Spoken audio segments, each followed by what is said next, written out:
nominal. The chamber pressure looks good. Following up. Roger, roll, Atlantic. Water towers can fly! Yes! Tango down to nominal.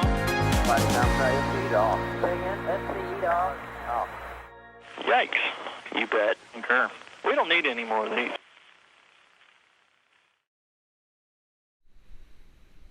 All right. Good morning, good evening, good afternoon, wherever you are. It's late at night for us over here, and down in Boca Chica, give us a 5x5 in chat. You guys know the drill now.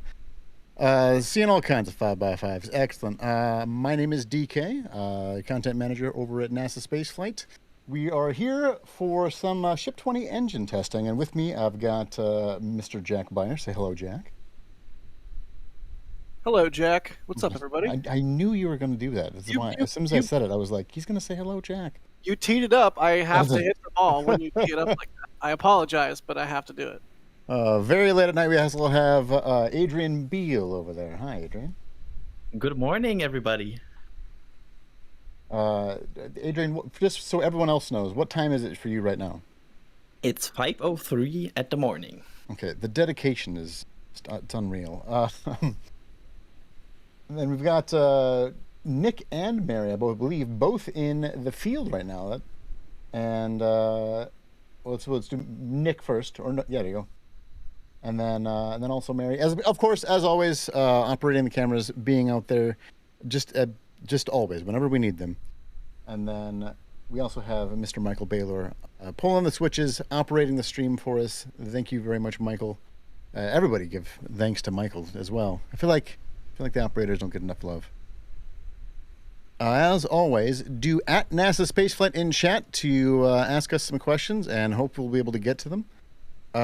So this is pretty late at this point in the window, so we don't know exactly what they're going to do, but we do know that the pad is clear. We'll have to see exactly what we end up looking at this evening. Yeah, a lot of people always ask us in Starbase Live, which, if you didn't know, Starbase Live exists, so you can go there when we're not live commentating. People over there will ask, when are you guys going to commentate? When are you going to commentate? And the answer is usually when the pad is clear and it looks like they're heading into testing, which right now it certainly looks like that. So hopefully we get to see some sort of Ship 20 engine testing today, which will be exciting, right? Because it's the first time we'll have seen engine testing with a Starship that is orbit capable, with that full heat shield, with how many engines are on there right now? Do we know? I think there's at least a vacuum Raptor installed. I know I've seen that happen, but I'm not quite sure what. It should be I don't know two that there's engines. all of them. Okay, so It should be one sea level and one vacuum. that's engine. that's what I had heard had been installed, but I didn't know if that if there wasn't any more that had been yet installed. Cool. So there's two engines on the vehicle right now, one of each variant, a sea level and a vacuum optimized Raptor. And we know they can fire those vacuum optimized Raptors at sea level because they do that at McGregor, but it's I don't know if we'll see them do anything with the vacuum Raptor in this test, or if it'll all be the sea level, or if maybe it'll all be the vacuum, or just a lot of unknowns heading into tonight, but that's why we like tank watching, right? Absolutely. And then so we've got would they, I guess we haven't seen it before, would they fire your regular Raptors and then also the vacuum Raptors as well, with like different? They've never even done a static fire with, or any kind of engine testing, I don't think, with vacuum Raptors installed. They've installed vacuum Raptors on ship, but they've not done any sort of engine testing with them or with a sea level Raptor alongside a vacuum Raptor, if my memory serves. So this will be kind of a milestone tonight. Yeah. Maybe not the biggest one, like the ship getting stacked on the booster, but it's still a fairly big one, because this is the closest any of these prototypes so far has come to being, high fidelity, or more representative of the final product. So it'll be interesting to see what exactly happens tonight and what we can tell from our various angles. So it's Mary's shot on the right and Beach Cam on the left. So We've got all the angles Look covered. at that. Love it. Yeah, I mean, and just like you said, it's not as maybe momentous as the full stack, which was just fascinating and fun to watch. But it feels like progress for the first time in kind of a while. Yeah, and it's not that they haven't been doing stuff. They've been doing a lot, but it's been primarily on the infrastructure and launch site side, right? Mm-hmm. Absolutely. So we've got some super chats coming in already. Andre Carmel coming in there with our new Raptor emotes. For anybody who is a member, and if you'd like to use the Raptor emote, make sure that you join our membership. We survive off our memberships. It is what helps keeps the lights on. So thank you to all of our members. Thank you to everybody who is already a member. And the couple of the people that we've got signing up for it as well already, Ziffler and Thomas Anfang. Thank you guys very, very much. And that is fantastic. Yeah, speaking of members, there's new member emoji. You might have noticed. We added some more member emoji. There's a TPS tile, there's Mars, there's a Raptor engine, which I think is appropriate for a night that we're looking at engine testing. So, yeah, if you're a member, enjoy those new emoji. And if you want to use those new emoji in chat and maybe spam the Raptor engine whenever some sort of engine test happens, gotta be a member. And that's just a little extra perk there. Jack, I got one for you right away. Rough Rider Show for the $10 super chat says, when Jack gets the M1 Pro, he knows he owes me that Apple box. Oh my god. I told Rough Riders I'd send him some Apple product boxes a while back, and I'm a terrible human, so I haven't gotten around to it yet, but at some point I'll do it. I need to clear up some space on my shelves. Thanks Rough Riders for the support. All right, from Luis Giordano, tank watching from Montevideo, Uruguay. Goodness. Luis, thank you very, very much for the 75 UYUs. I'm going to be honest, I don't know what those are. The Uruguayan, whatever you are. Currency And the is parts there. guessing money here always did go well on the I'm stream. usually pretty good, but I don't think I've ever seen a UYU. And I look up UYU, and then I get like an esports brand. It is Uruguayan. Oh my god, it's a peso. Is what Google tells me. Uruguayan. Uruguayan peso. That's a lot of vowels. All right, great. All right, and again, so if you want us to answer any questions that you might have, make sure you do the @NASA Spaceflight in the chat, and we'll get to them. I got one for us that we can just start off with maybe some little basics from Emily Kaiser. What is a vacuum raptor? Who wants to take it? So, I can start. Go. A vacuum raptor is a raptor, as the name says, but instead of the normal nozzle, which is optimized for sea level operations, it has a way bigger nozzle that is, as the name suggests, optimized for vacuum operations. So it's more efficient at vacuum altitude. So yeah, that's the difference between the two. And you can pretty much see it a lot because they're bigger. Like it's clear when you see a vacuum raptor. Very, very large engine bells help to make it a little more efficient at a vacuum. And speaking of the RVacs, which we call so the vacuum raptors, Siddharthi Prabhu has asked, do we know if they're going to be fired? We don't know if they're going to be fired. We don't actually know precisely what they're going to be doing this evening. We do know that it is, at this point, pretty late in the window, and that the pad is clear, so they're going to be doing something. And that's as much as we know at this point. From Ronald Minch asking, is it a Raptor version 2.0? No. It is a yeah, it's a vacuum raptor and a sea level raptor, which I think we're now calling Raptor Center. Yes. So yeah, it's two Raptor engines.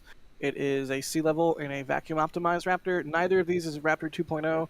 I think Raptor 2.0 is somewhere in the early prototyping phase. They might be testing them at McGregor. but we have not seen a Raptor 2 delivered to Boca Chica yet, I don't think. Not to my knowledge either. I don't believe we've seen it. Yep. You haven't labeled anything Raptor 2 at least, right? It would be I have nice. not. Hey, Das, by the way, what's up? In a video, right? There's no labels that have said that I'm aware of. That's how you know, right, DK? Or Jack? Yeah, I haven't seen anything. Yeah, I'm not here. I'm just hanging out. Okay, bye.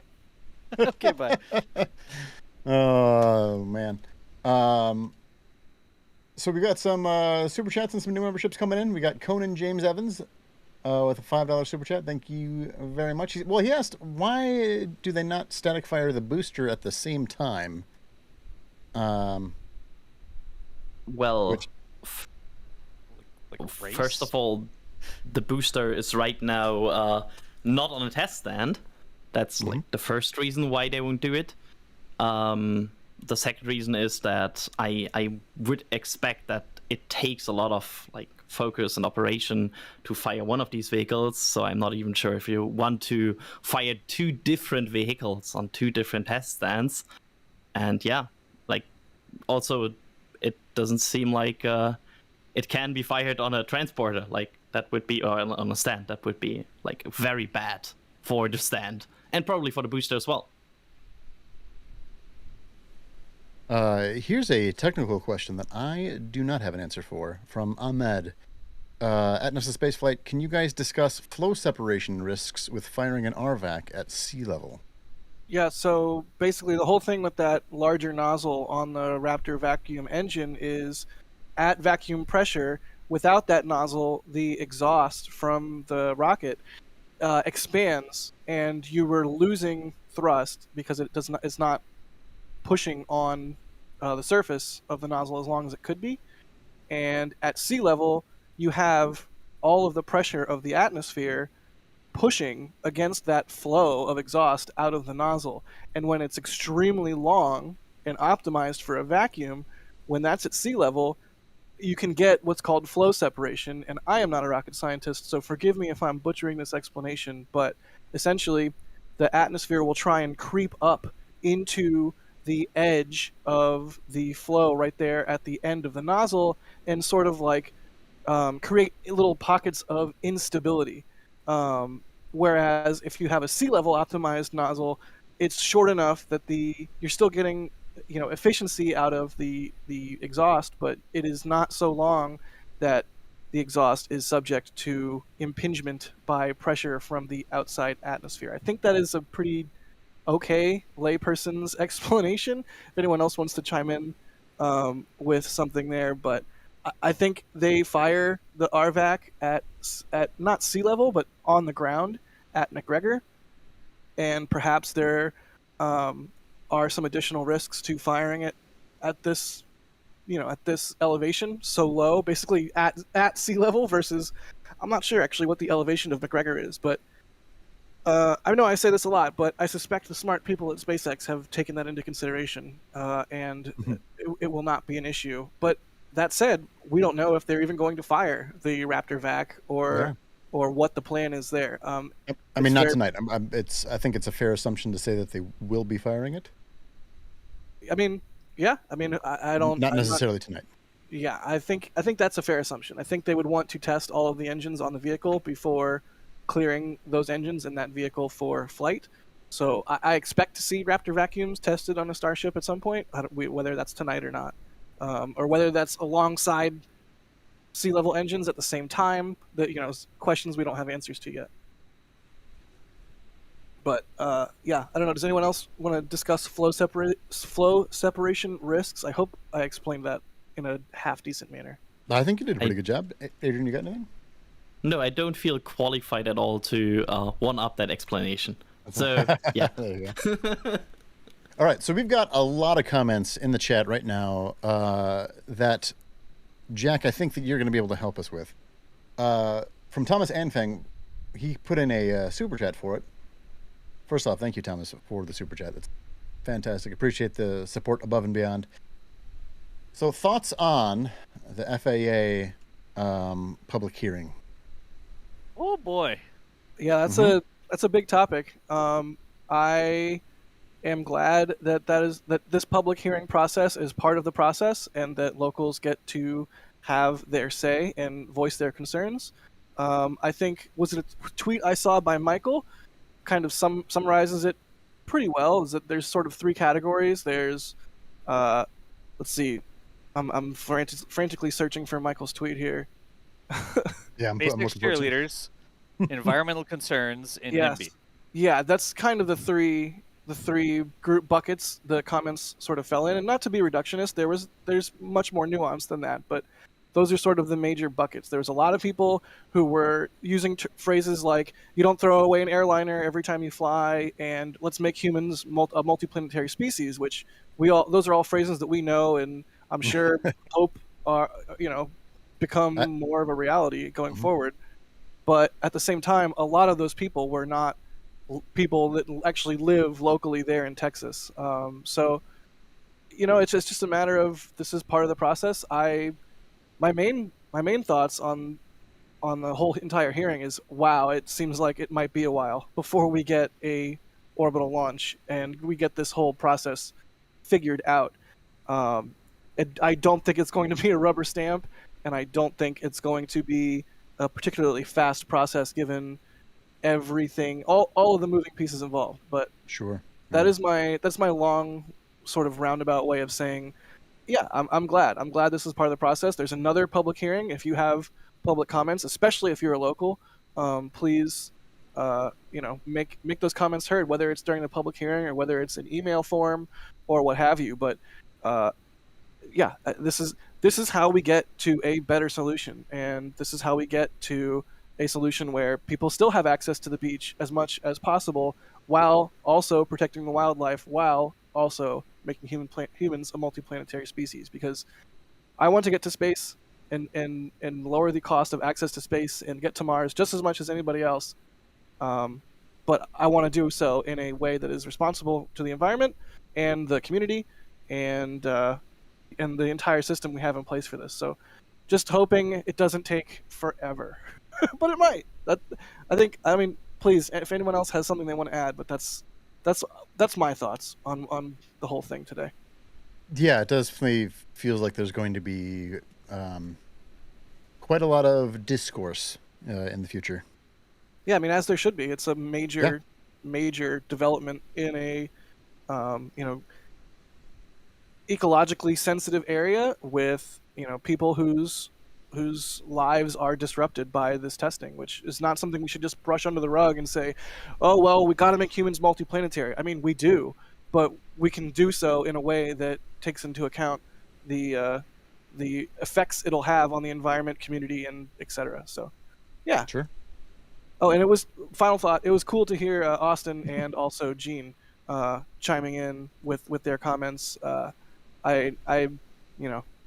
People in the community that we know and love. So that's always cool to hear your friends sort of like, oh, hey, it's, I know that person. Yeah. Real quick from Zach Skirmy, maybe Skirmy. Thank you very much for becoming a new membership. Appreciate that ton. From Joseph Pistritto, $20 super chat, well, $19.99. I'm going to round it. Been a while for tank watching, so when does the window end? And correct me if I'm wrong, but I believe it is midnight local time, so it's in about an hour and 40 minutes. Is that correct? That's correct. All right, So, and then... yeah. They're running out of time a bit here. They still have a bit of room in the window, but at some point we need to see some tank farm activity, so we know they're moving on. What are we, at this point, looking for? Oh, yeah. I can start. Yeah. So, the first sign that we usually see in any testing countdown is that the methane recondenser starts up, which is, if you look at the stream right now, should be on the right side next to these black vertical tanks. There should be like white clouds coming out of that, which usually signals that they are moving into countdown operations in some shape or form. I guess, again, we don't know what exactly they will do today, but that would be the indication they're moving into a countdown. And later in the countdown, other signs come up that then signal they're moving on with fueling, with filling the vehicle up with methane, with pre-chilling the engine, and then at the end, it all leads to hopefully something successful. All right, great. Yeah, so if we saw that recondenser fire up right this second, what is the no earliest time to a static fire or engine test of some sort based on the data that we've gotten, or you have gotten, really, Adrian, in the past? Let me open the spreadsheet and just hit condenser right now. You opening the spreadsheet is like Chris B or Chris G saying the word shuttle. It's just right. It makes me happy. It makes me happy in a deep down kind of way. Yeah, it's if a condenser would start right now, I would probably predict a T0 for a test of 1107. So that would be the rough guess. Again, it's a rough guess. It's a new vehicle. That's like there's still some chance that they change the countdown because this is a fluid test program. Of course. I mean, it's new vehicle, new engines. A lot of this is new, but that's why I always like to caveat that with based on the data that we've gotten so far. Yeah. But how many minutes is that, out of curiosity? Oh my god. Put you on the spot, sorry. Yeah. Wait a second. Oh my god. I want it now. 45 minutes. Okay, so roughly 45 minutes from recondenser start. Recondenser isn't on right now. It'll be around those two vertical black tanks, which I think are water tanks, if I'm not mistaken, that you see sort of center frame, roughly. That's where we're looking for recondenser activity, and once that starts, no earlier than 45 minutes. Based on what we've seen before, could have changed. That's what we're looking for. Yeah. All right. In the meanwhile, and you guys will have to interrupt me if you see anything going on. I'm just going to have my head in chat here a little bit. I will scream condenser as soon as I see it, probably.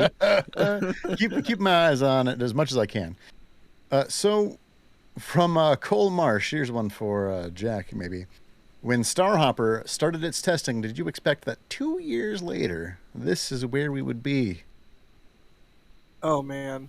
I can't say that I would have been able to imagine this. It seems like, looking at it now, it's like, yeah, it is what it is. It's Starbase, right? There's a half of a booster or 2/3 of a booster right there on pad A. There's an orbital Starship on pad B. No big. I mean, when Starhopper flew, there wasn't even a pad A or B. There was just sort of the area where Starhopper was, which was pad A. But like, I mean, it's grown so crazy in 2 years, and I really like this question because I always like to think about this sort of stuff think about 2 years ago, think about where we were with Starhopper, and then extrapolate out 2 years from now. Try and wrap your head around where we'll be. Because day to day, it can be kind of frustrating sometimes, at least to me. I'm like, man, I wish we were already launching this thing to orbit. Like, it's taken so long.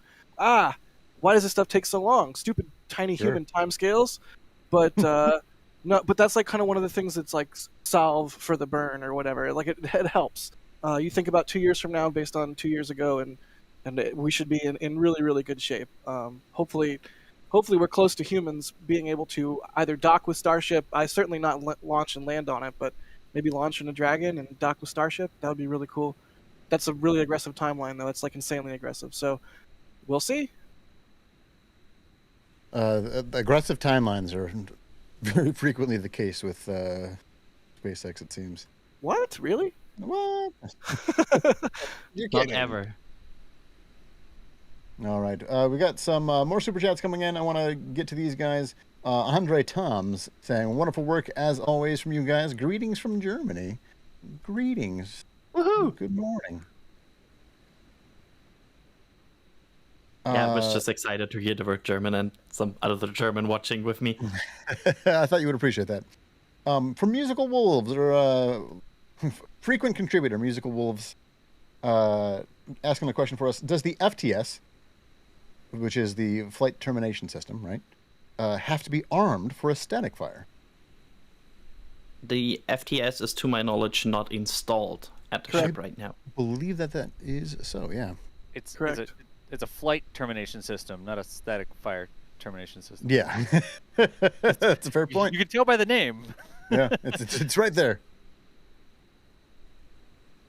All right, and for everybody who's joining us, make sure that you do at NASA Spaceflight in chat whenever you're trying to ask us a question, and I should be able to see it over here on my panel, and we'll get it in the queue, and hopefully we'll be able to answer it for you. I can't get to everything, but we'll get to everything that we can.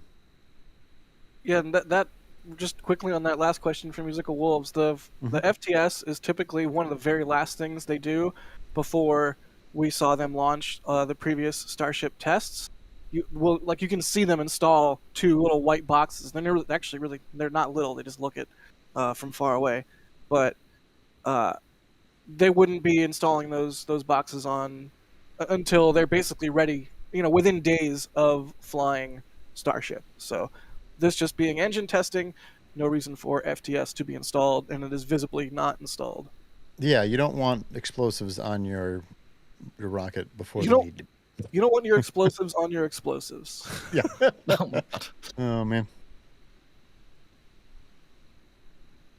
It used to be like one of the big indicators even that the flight is coming up. Yep. Like when we saw them going up there and installing these white boxes, that was like when everybody got excited because the flight is like imminent in days. Hey, is that the recondenser starting up that I see right now? Yeah, I think you might be. So if you, yeah, that's a recondenser. Sorry, I'm hitting a button. That's the recondenser starting up. That means they could be moving into fueling the vehicle, which is really exciting. All right, excellent.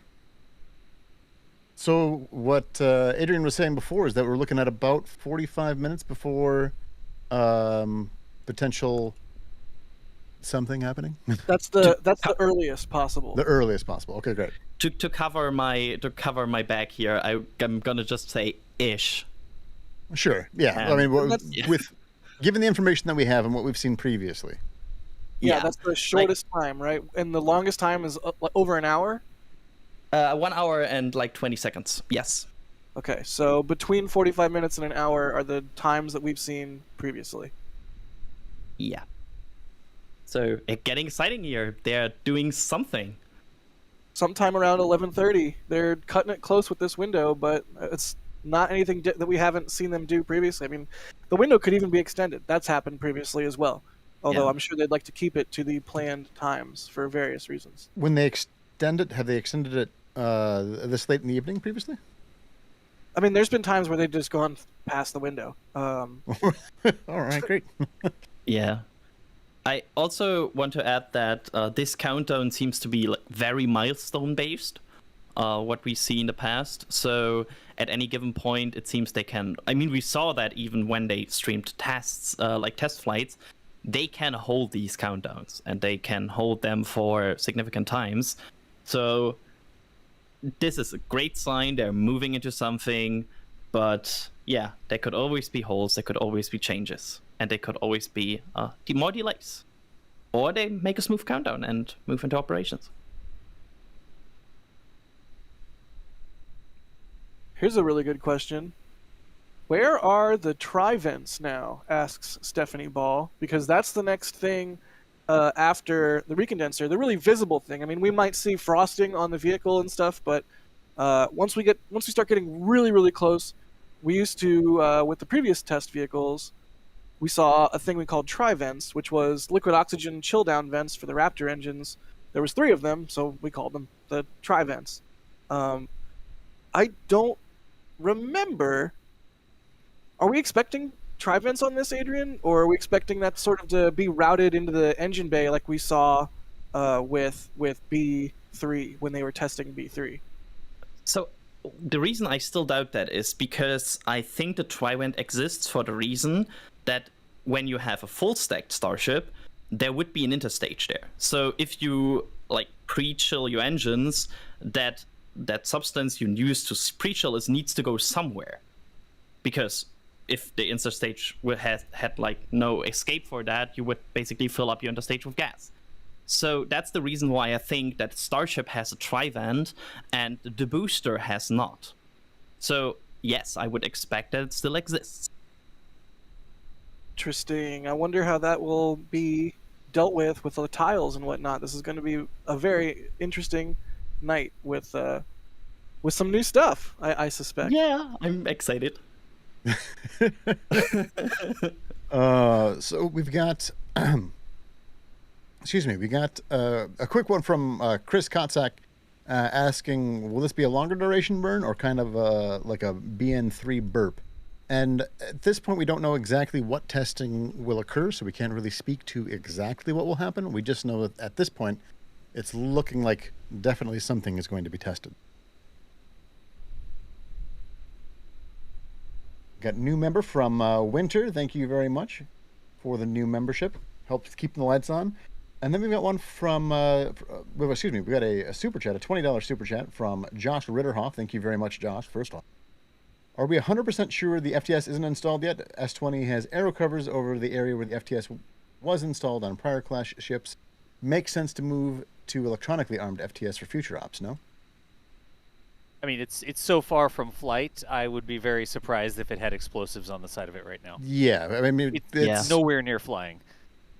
It's still getting some degree of work done. It still has engines to be installed. Right now it only has one Raptor engine, one like sea level Raptor engine, and then one vacuum Raptor engine on it.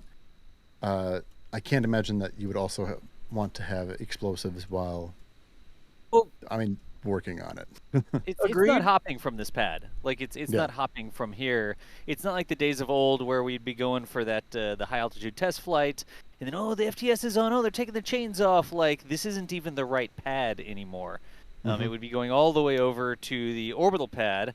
And that would mean that it would have a booster out there, but the booster's not stacked on the orbital pad, and the arms aren't even installed yet. And Ship 20 is nowhere near ready to fly, and I don't think that you would just let it sit around with the explosives marinating on the side for any amount of time. I could be wrong. I don't know, but it just doesn't seem like it operationally makes sense, regardless of how you're going to activate them.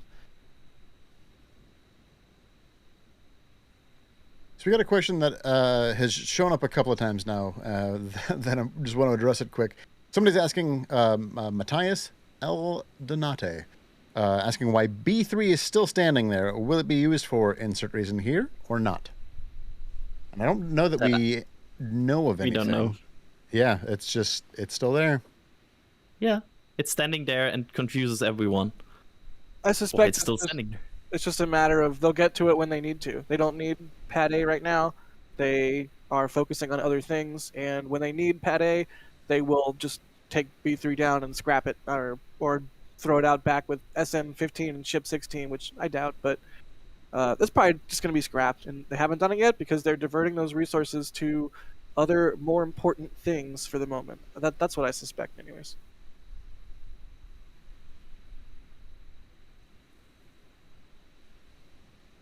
Goodness. All right. So €10 super chat from Alejandro Alcantarilla, possibly Rilla, depending on where they're from.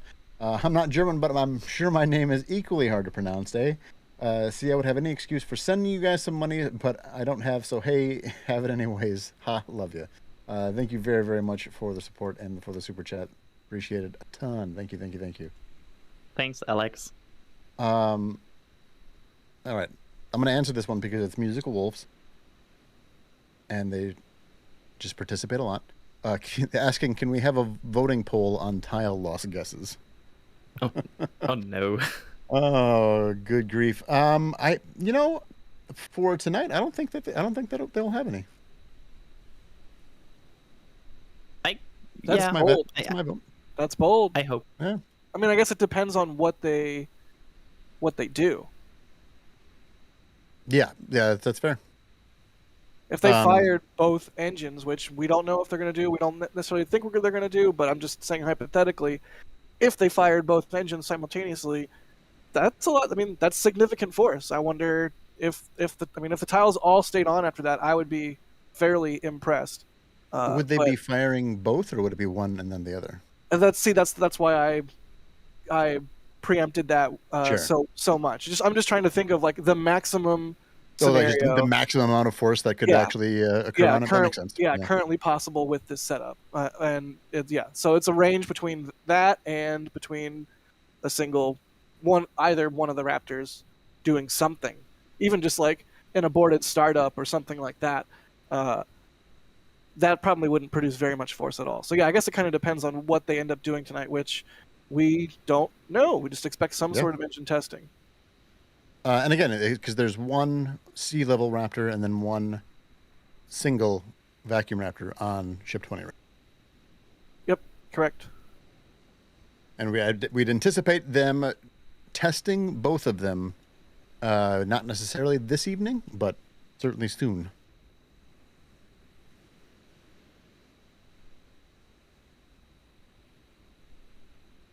Going through all of the super chats. We got one from Rick Parks for $20. Rick, thank you.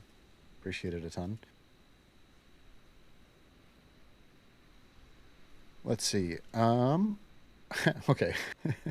This one made me laugh, so hopefully there's an answer. Maybe that's an inside joke that I'm not aware of. What happened to the Raptor honk? Oh, no, that's not even an inside joke. That's a thing where for some of the early Raptors up for a while, maybe even till relatively honked? recently. Yeah, as part of the shutdown process, they made sort of a squonk kind of sound.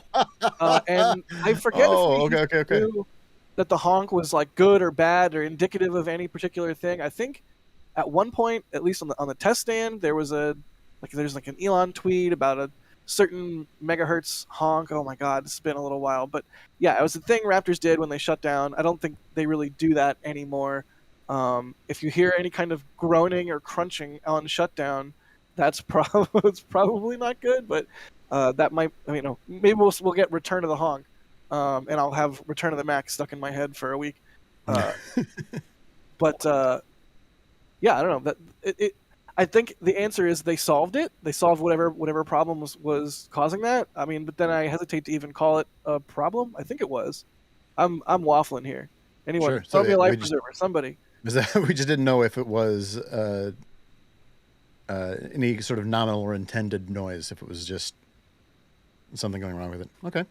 I did not know that the Raptors honked. Missed that. Yeah, remind me. I'll find a good clip of like SM5 or SM6 or something.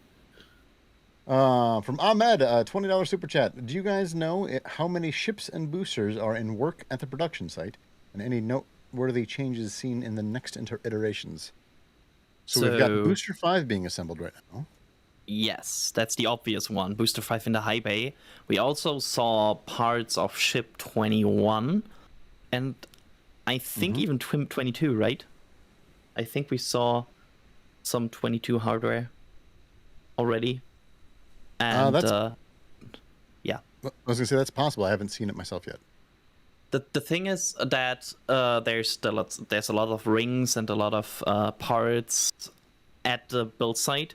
So since sometimes we have the opportunity to see through the labels what something is assigned for, but sometimes it's just rings laying there or parts laying there. So we not always know that this is for a certain vehicle. Sometimes it's a little bit of guessing involved, but I would bet there's parts for many vehicles there. Yeah, and it's not even necessarily full parts for each one of the vehicles, but like for example, we've seen a bunch of thrust pucks for the boosters delivered recently.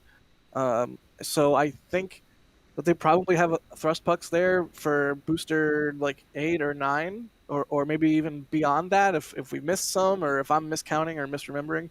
But that doesn't mean they're going to make, they have all the parts ready to go for 9 boosters or anything like that. I mean, I'm reminded of them skipping SN 13, 12, and 14 and just going straight from 11 to 15. Yeah. So we could see parts for a ship 21, and there could never be an actual ship 21. They could just skip right past it, or booster 7, say.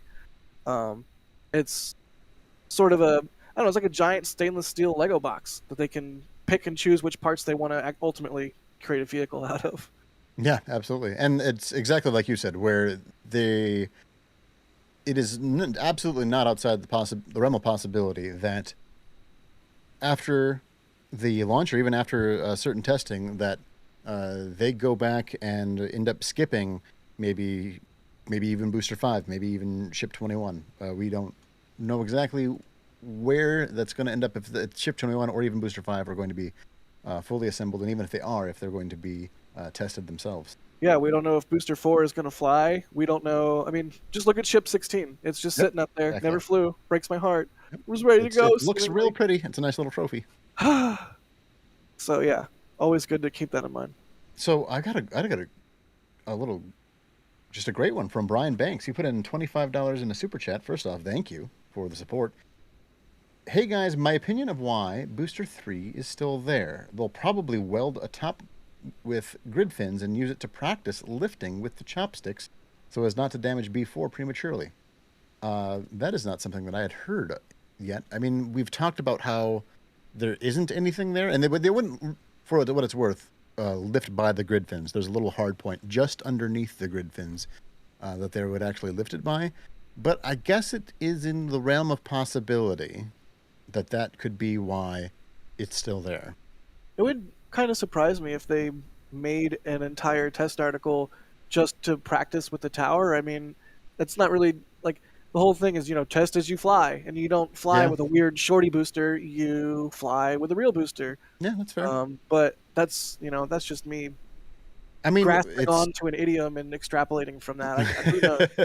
Well, I don't know why the Booster 3 disassembly stopped there, and why they wouldn't do something with it. I mean, we've sort of talked there, but they don't need to move it yet, which absolutely could be. But this is one of the more interesting theories that I've heard about Booster 3 possibly being there, though, and why that is. Yeah, the one thing that confused me about that theory would be, why did they start cutting it into pieces then? Like, if they wanted to test it with the catch arms, I'm sure. Then why even disassemble it? Why start disassembling it? Yep, that makes sense. Yeah. Nomad Reds, thank you very much for the new membership. And Roth0921 with a $5 super chat. Thank you very much for the support, you guys. Appreciate it a ton. For a question from Dougal. How much more work is needed on the GSE tanks? Good question. Yeah. I don't know. We saw two cryo tank shells rolled out today. Yeah, they finally got those final 2 rolled out. Yeah. So we'll see where it goes from there.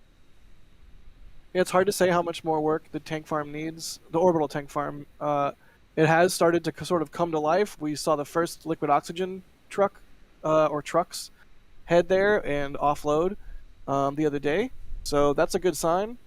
But yeah, so that's where we're at. I mean, we haven't seen any methane trucks headed to the launch site. We did see a giant... back channel says just one cryo shell rolled today. Sorry. Oh, I thought it was 2. Excuse me. Just one. Thank you for that, y'all in the back channel. Other one's still sitting over by the propellant plant. Oh, okay. It's over at the production. By the way, want to have some bad news? Well, no, I don't want bad news. No, but go ahead. Well, by the usual how these countdowns go, this is a bit late, what we are looking at right now. So the recondenser started, but since then, it basically stopped again, and we didn't see any increase in activity. I was just going to ask that. Yeah, not... I at this point, I would maybe think that there's some sort of hold in the countdown, or recycle. Yeah, we haven't seen the plumbing get frosty, the vehicle get frosty, or the vehicle become active at all. So yeah, that's a good point. As for the tank farm, yeah, who knows how much more work exactly that's going to take. Hopefully, not too much. We just saw one of those giant methane tanks moved from the production site to the launch site the other day. I bet that second one that's at the propellant plant is also going to be moved down to the launch site, and so those are going to require plumbing, in addition to everything at the orbital tank farm that remains to be activated. So I wish I could sit down and pick the brain of somebody who knew about installing these sort of tanks, maybe in like the petroleum industry or what have you, and just get a feel of what a realistic expectation is for the activation of what they've got.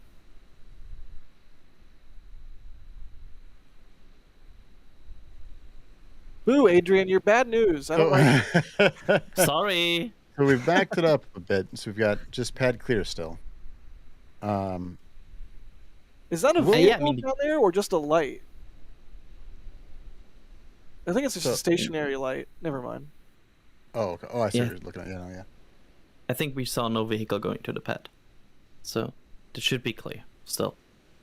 Previously, we had some venting from some ground line, and I no longer see it, at least not at this view. Is that correct? There it is. Okay, I'm a liar. All right, great. But to be fair here, that ground or that vent there, right above the tank farm, that has been going on for about 2.5 or 3 hours at this point. Yeah, it's been going for a little while, Yeah. but it's still going. So- So Yeah. I mean, if you want like hope or something, look at that. It's still going. That's good, right? yeah, Yay! it's still going. So we're gonna keep going. Does the grass vent still happen? I don't recall having seen it in a while. Is this the new grass vent? No. It's the meaningless vent that we're just like, yay, it's something. Nothing. Yeah, it's a vent. Yay. Yeah, probably, maybe. I don't know. I didn't see the grass vent, and there's some vents. Like this tank farm is active. There's gas in it stored, and it needs maybe some sort of regular activity that is just normal for a tank farm that has stored gases right now. So, yeah. Nothing, Okay. at least related to the countdown here. Sure. Getting to some more questions from Hannah Presley just now, asking how expensive / difficult will the deluge system or sound suppressor system be for the full stack, and will Elon look for alternatives to the heat tiles? You know what's not difficult and expensive? Oh no. Just not doing it. Yeah. That would be really easy to just not do it.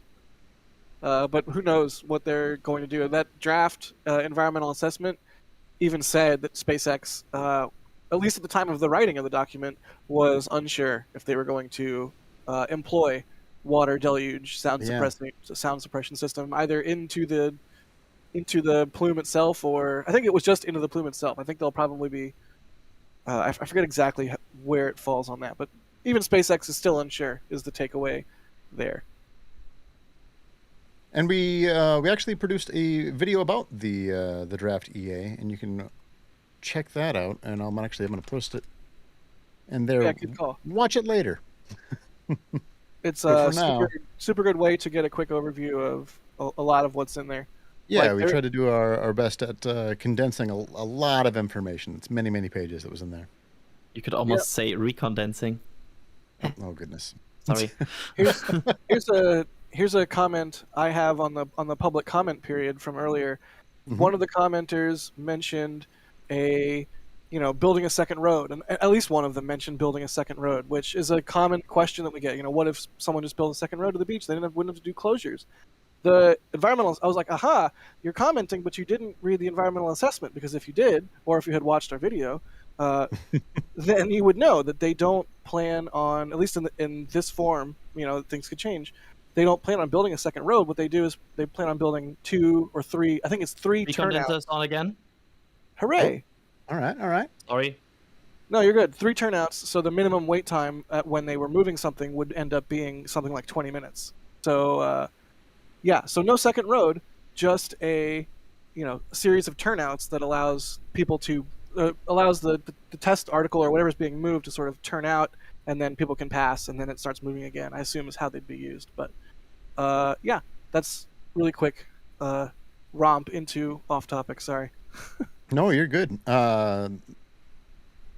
Yeah, I mean, and like I said, we published that video and worked on that. So if you have any questions that are about that video might answer them for you. Yep. We got about 7,500 people watching the stream right now, and only 1.6 thousand likes. If anybody wanted to hit that like button, it does help us out a lot. Thank you very much to the 1.6 thousand people that already have. Appreciate that and a ton. They probably just accidentally found the stream, but they don't actually like it, and there's just nothing else on. So they just don't like it. But yeah, there's just nothing else on. So you know, it's like watching. late at night. There's nothing else to watch. You're like going through the channels, and you're like, God, what am I gonna watch? Watch cops reruns or whatever. Yeah. Potential engine testing, I guess. I'll put it on. I don't really like this, but maybe I'll fall asleep. It's so boring. Derek, you reached right into my childhood with the cops reruns. That's right. I was trying. That's the first thing that my brain came up with for just like late night viewing. Oh man. Maybe it's the flashing lights that are happening on near Mary there. And again, we actually have. Oh, go ahead. Now I'm sorry. I'm just imagining cops Boca Chica. Oh my God, that's ripe. Anyways. Oh, Damien Green saying we just forgot to hit like until you mentioned it. Well, that's why I mentioned it. There you go. We got another 1,000 people that have hit that like button. Thank you. 1,000 people are very forgetful. Goodness. DK. What's that? 1,000 people are very forgetful. When you mentioned it seems 1,000 people came back in. So good times. Thank you guys very much for hitting that like button for us. Appreciate it a ton. Some new members. We got Ethan. Goodness. Gemproch. I did my best. Thank you very much for the new membership, and we already said hello to them. Musical Wolves thing. Is that Old Faithful vent? Talking about the ground vent there.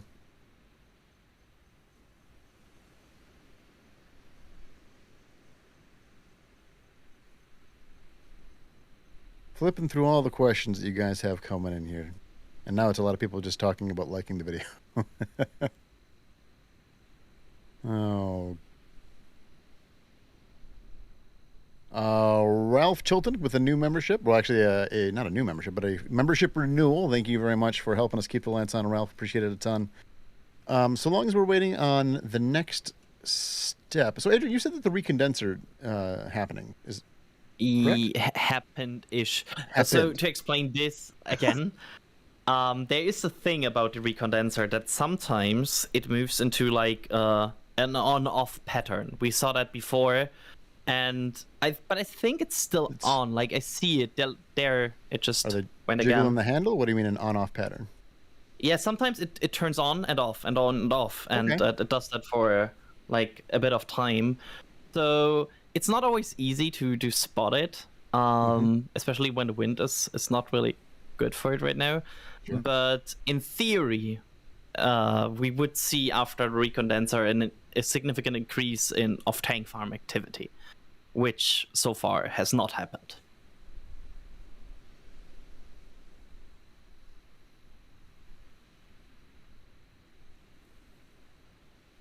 All right, so going on to some other questions that we had here. A little while ago, Revved Up Trev asked, do we know an estimated time that the new wide bay would be completed?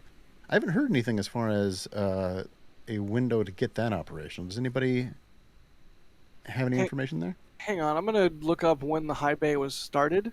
Yeah, that's a good idea. If we just look up when the high bay was started to when it was finished, you can approximate the wide bay about that much time. I think like 6 to 8 months is my quick rough answer. Okay. Let me see. But I'm going to furiously Google this. Hang on. Yeah, go for it. We've got a few people asking in. They must be just popping in. We've got more and more people coming on into the stream. First off, hello and welcome. Hope you're having a good evening. People asking how many engines are supposed to be tested tonight. The true answer is that we don't actually know precisely what they will be testing. We do know that the pad is clear and that they will be doing something. And then we also know that we have one singular sea level Raptor engine installed on Ship 20, and then we also have one singular vacuum Raptor engine installed on Ship 20. So one, the other, both, we don't actually know as yet. yeah, there's also the possibility of them maybe doing like a pre-burner test or other engine tests. There's not only the static fire option. Talk to us, we only Adrian, know... about a pre-burner test. Yeah, basically they do everything with the engine, but the main chamber never like goes into thrust. They test the pre-burners, as the name say, and usually it's visible in a way that a cloud is basically it's like the rocket is burping, and we had that before. We had that even with Starhopper. We have that with some vehicles before, that they do these kind of pre-burners test to basically test the engine right up until main ignition.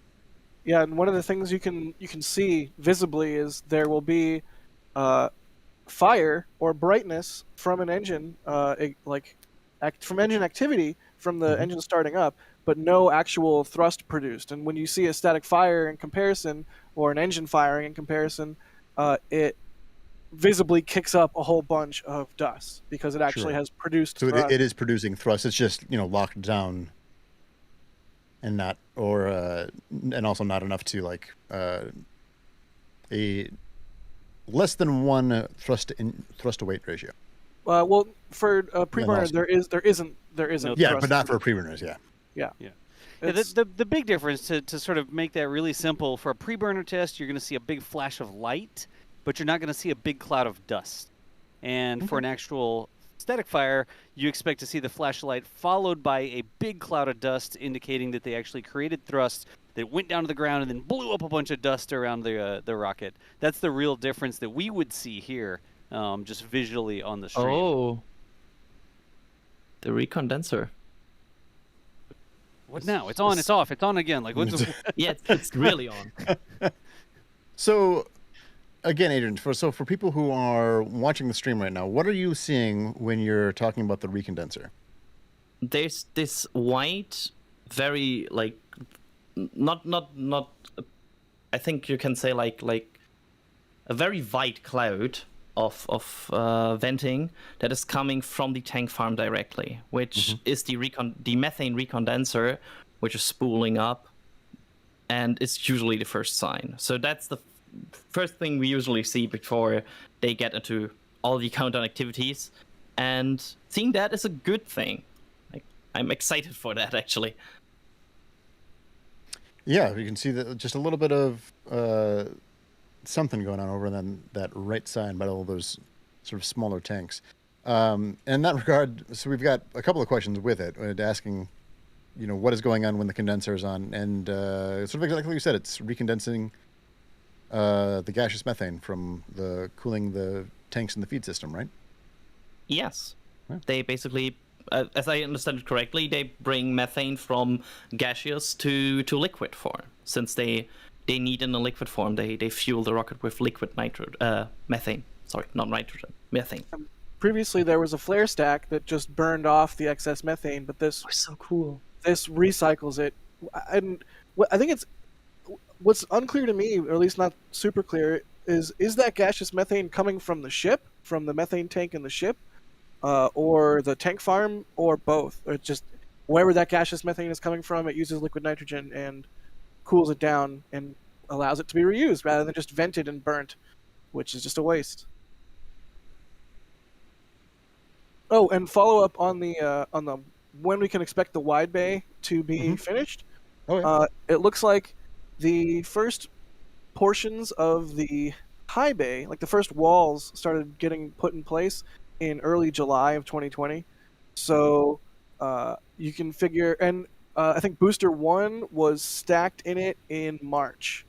So that's about 9 months. From walls going up to something being stacked in it. So about 9 months from when we see the first walls going up for the wide bay is, I think, a prudent guess. But maybe they'll put up the wide bay way faster, having... So real quick, Jack, we're seeing right now a drone on the right side of the screen. Oh, look at that. Good eye. Yeah, it went all the way up, and now it's all the way down, maybe looking at the tank farm there?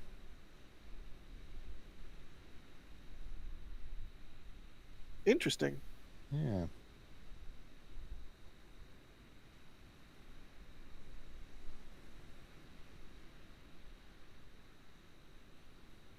We've got some additional venting there. Yeah. Ooh. All right. That's more activity. That's what we like to see. Absolutely. So now we're going to a little bit more tank farm activity. We're going to increase where we're looking at on our little, what do we call it, timeline checklist? Timeline. I imagine Adrian right now is like frantically entering data into a spreadsheet. It's the... Yeah, this is a good sign. Like, getting into the step where we see like tank farm activity always is a very promising sign, which actually is not a timing indicator. Like, I don't have a timing indicator for it because it's kind of all over the place sometimes when it starts. So, good, but no indicator for a certain time frame.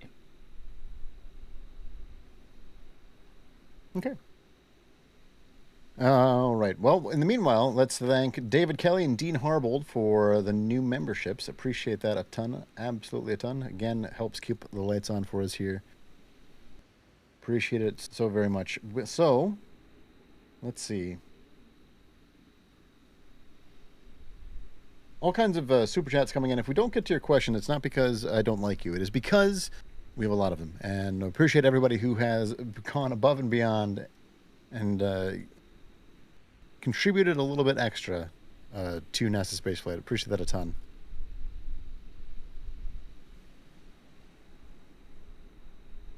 So we are already further into operations than we were when they first started the recondenser right now, which is very visible.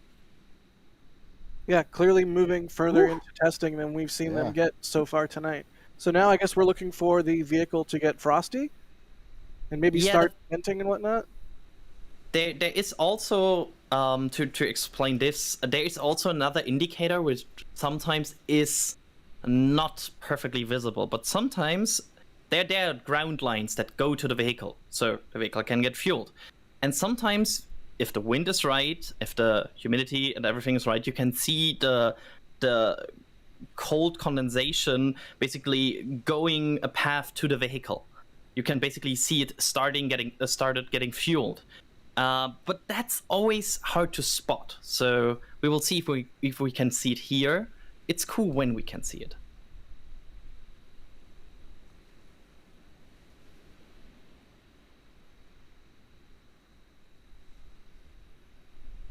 All kinds of activity. Just sort of keeping an eye on that. We'll try to ask, or excuse me, we'll try to answer some more questions in the meanwhile. But definitely keeping an eye on all that venting and seeing if we can see. So our next stage would be propellant loading. What would we be looking at to know that we're in that stage?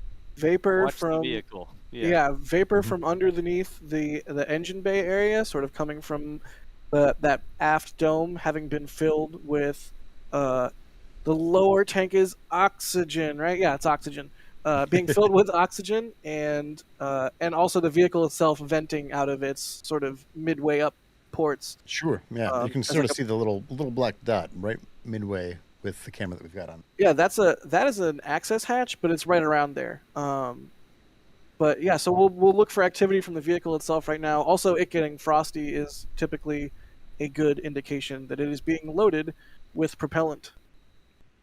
It's gonna be tough to see in these lighting conditions from this angle, like down near the bottom of the vehicle. You can see how those lights are pretty bright, but just look for wisps of vapor sort of coming from the bottom of the vehicle. When the vehicle itself starts to vent, it'll be really obvious from this angle because we're looking straight at the side of it, and we'll see sort of plumes of venting coming out, going towards the right, away from the vehicle.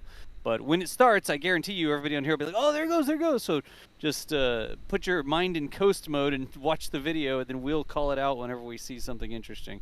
But Adrian is exactly right. It's that cold propellant moving from the farm towards the vehicle, and the signs we're seeing right now are good. Again, not exactly sure what they're going to be able to test. Less than an hour left in the window now. If they need to do it, they may not even need to go for a full tanking. They may be able to just put a little bit in there to get it fired and do a preburner, whatever they're deciding that they're going to do here this evening. Sure, Like, especially if some they're sort of doing the engine. preburner. Yep, exactly. They don't need to fill it all the way up. I wouldn't think, and I wouldn't expect the entire vehicle would necessarily get frosty, especially if they're operating in like a condensed timeline. Mm-hmm. Yeah, never and know. to add to the fueling timing, if the usual timeline again could change holds, we are looking at fueling in about 8 to 10 minutes. Okay. But again, keep an eye out it for can that. change. We got a bunch more people popping in. First off, thank you for joining us this evening. We're hoping to see some engine testing on Ship 20. Everything seems to be heading that direction. And again, at NASA Spaceflight in chat to ask us a question, and hopefully we'll be able to get to it, so long as the testing's not actively happening.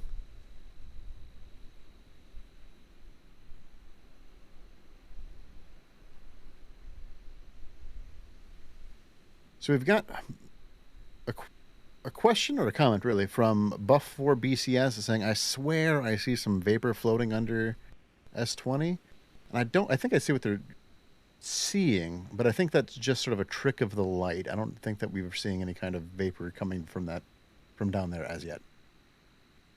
Yeah, sometimes the light plays a trick on you where some sort of dust or like other vents and vapors flow into the light, and then you think there's like venting from there, but in reality it's just the light playing your tricks. Yeah. We go to this other camera and we can sort of see that there does seem to be some sort of vapors right there at the very bottom right-hand side. They're not fast vapors. They don't look like they're coming out. They almost just look like condensation around a coal pipe or something like that. But we don't see anything that has any real velocity down there yet. So hopefully we start to see some actual like forceful venting out of some parts of the side of the rocket. That would be a really obvious indicator. I think it's going to be our most obvious indicator here this evening.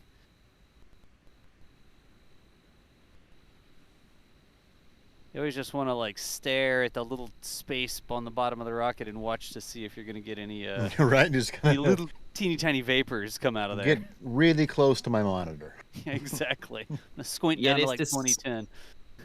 There's this small gap between ship and stand where you sometimes can see the clouds appearing, which is like a point where I stare all the time. And I think we see some ground lanes freezing a bit. Not sure. I want to believe. It's so hard to spot always. Yeah, I want to believe.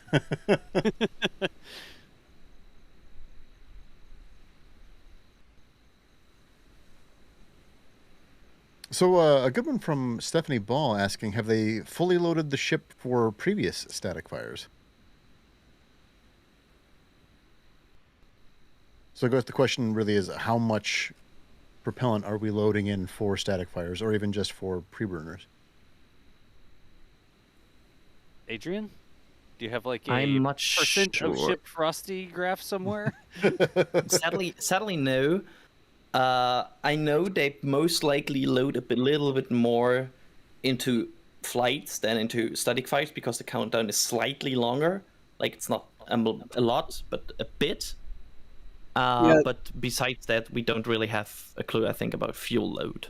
They were minimally fueling Starhopper and SN5 and 6, like just the minimum amount of fuel possible.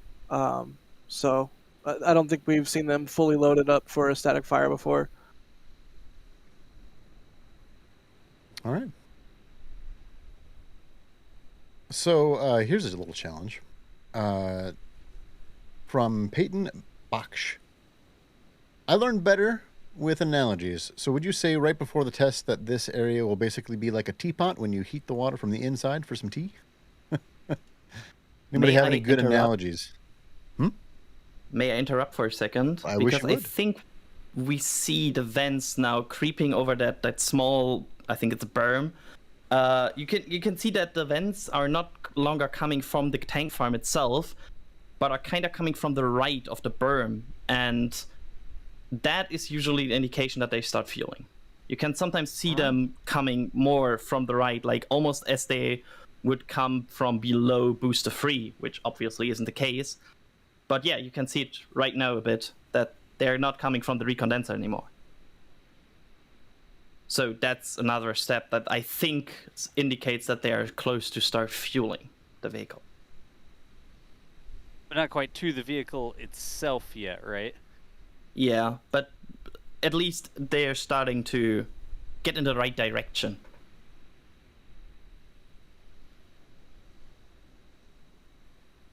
Yeah, no frost yet. Yeah, not seeing any To see below the condensation as yet. vehicle. Yeah.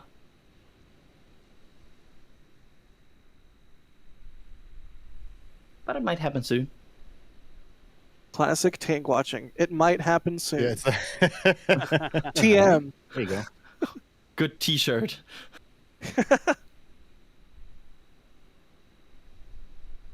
So for the Peyton, who's asking for some analogies for us here, when we see that venting, especially once it comes to actually on the ship, we would be seeing something a little bit like a teapot, sure. And then also we're looking for condensation happening on ship 20, and that's going to be a little bit like if you take a soda can or a beer can out of the fridge on a humid day and then have that sort of condensation form on the can itself. And that's what we're looking for as we are approaching fueling of ship 20.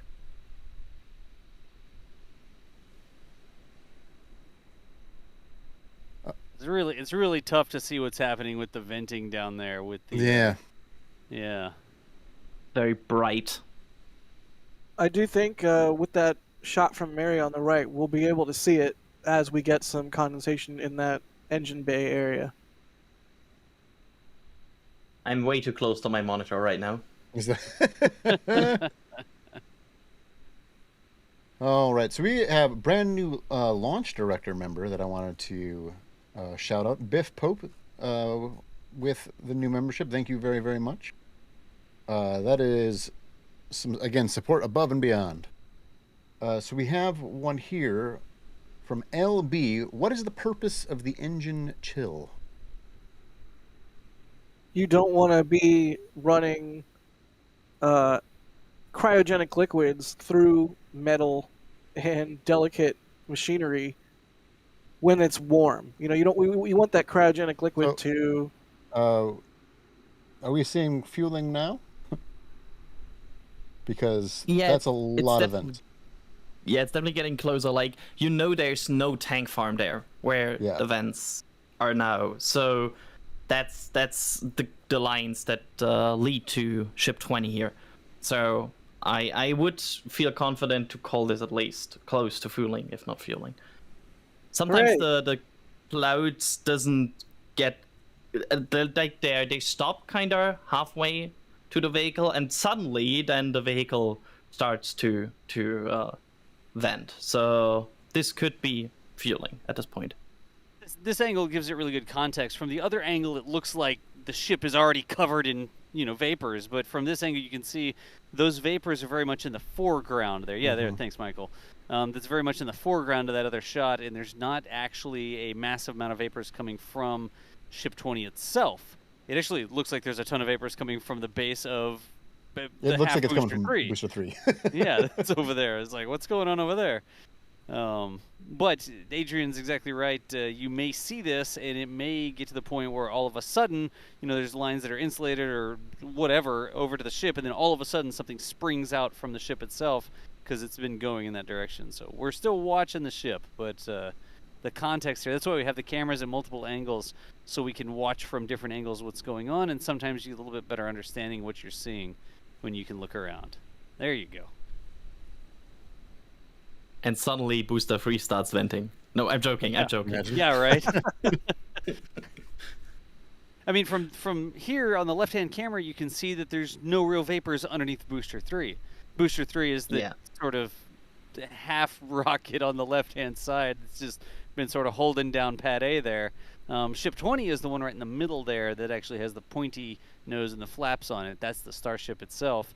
And both of these, we're just still watching. Really, the place to watch is going to be that camera on the right-hand side. That zoomed-in view we'll see when there are vapors underneath the vehicle from that camera pretty well, it looks like. Yeah. Oh, is that it? Yeah. I see it as well. I see what you mean. You see what I'm looking at? Yeah, I think we have propellant loading. On the And there on the left, you can see it. Yeah, you can see on the left as well that there suddenly is like a cloud right next to the vehicle. Yep. Oh my gosh. It's either that or there's a spider web on the camera lens. It's one of those two things. With the lighting conditions that we're in right now, it just looks. I feel like it looks that much more epic than it would otherwise. Yeah. I would feel very confident that this is fueling.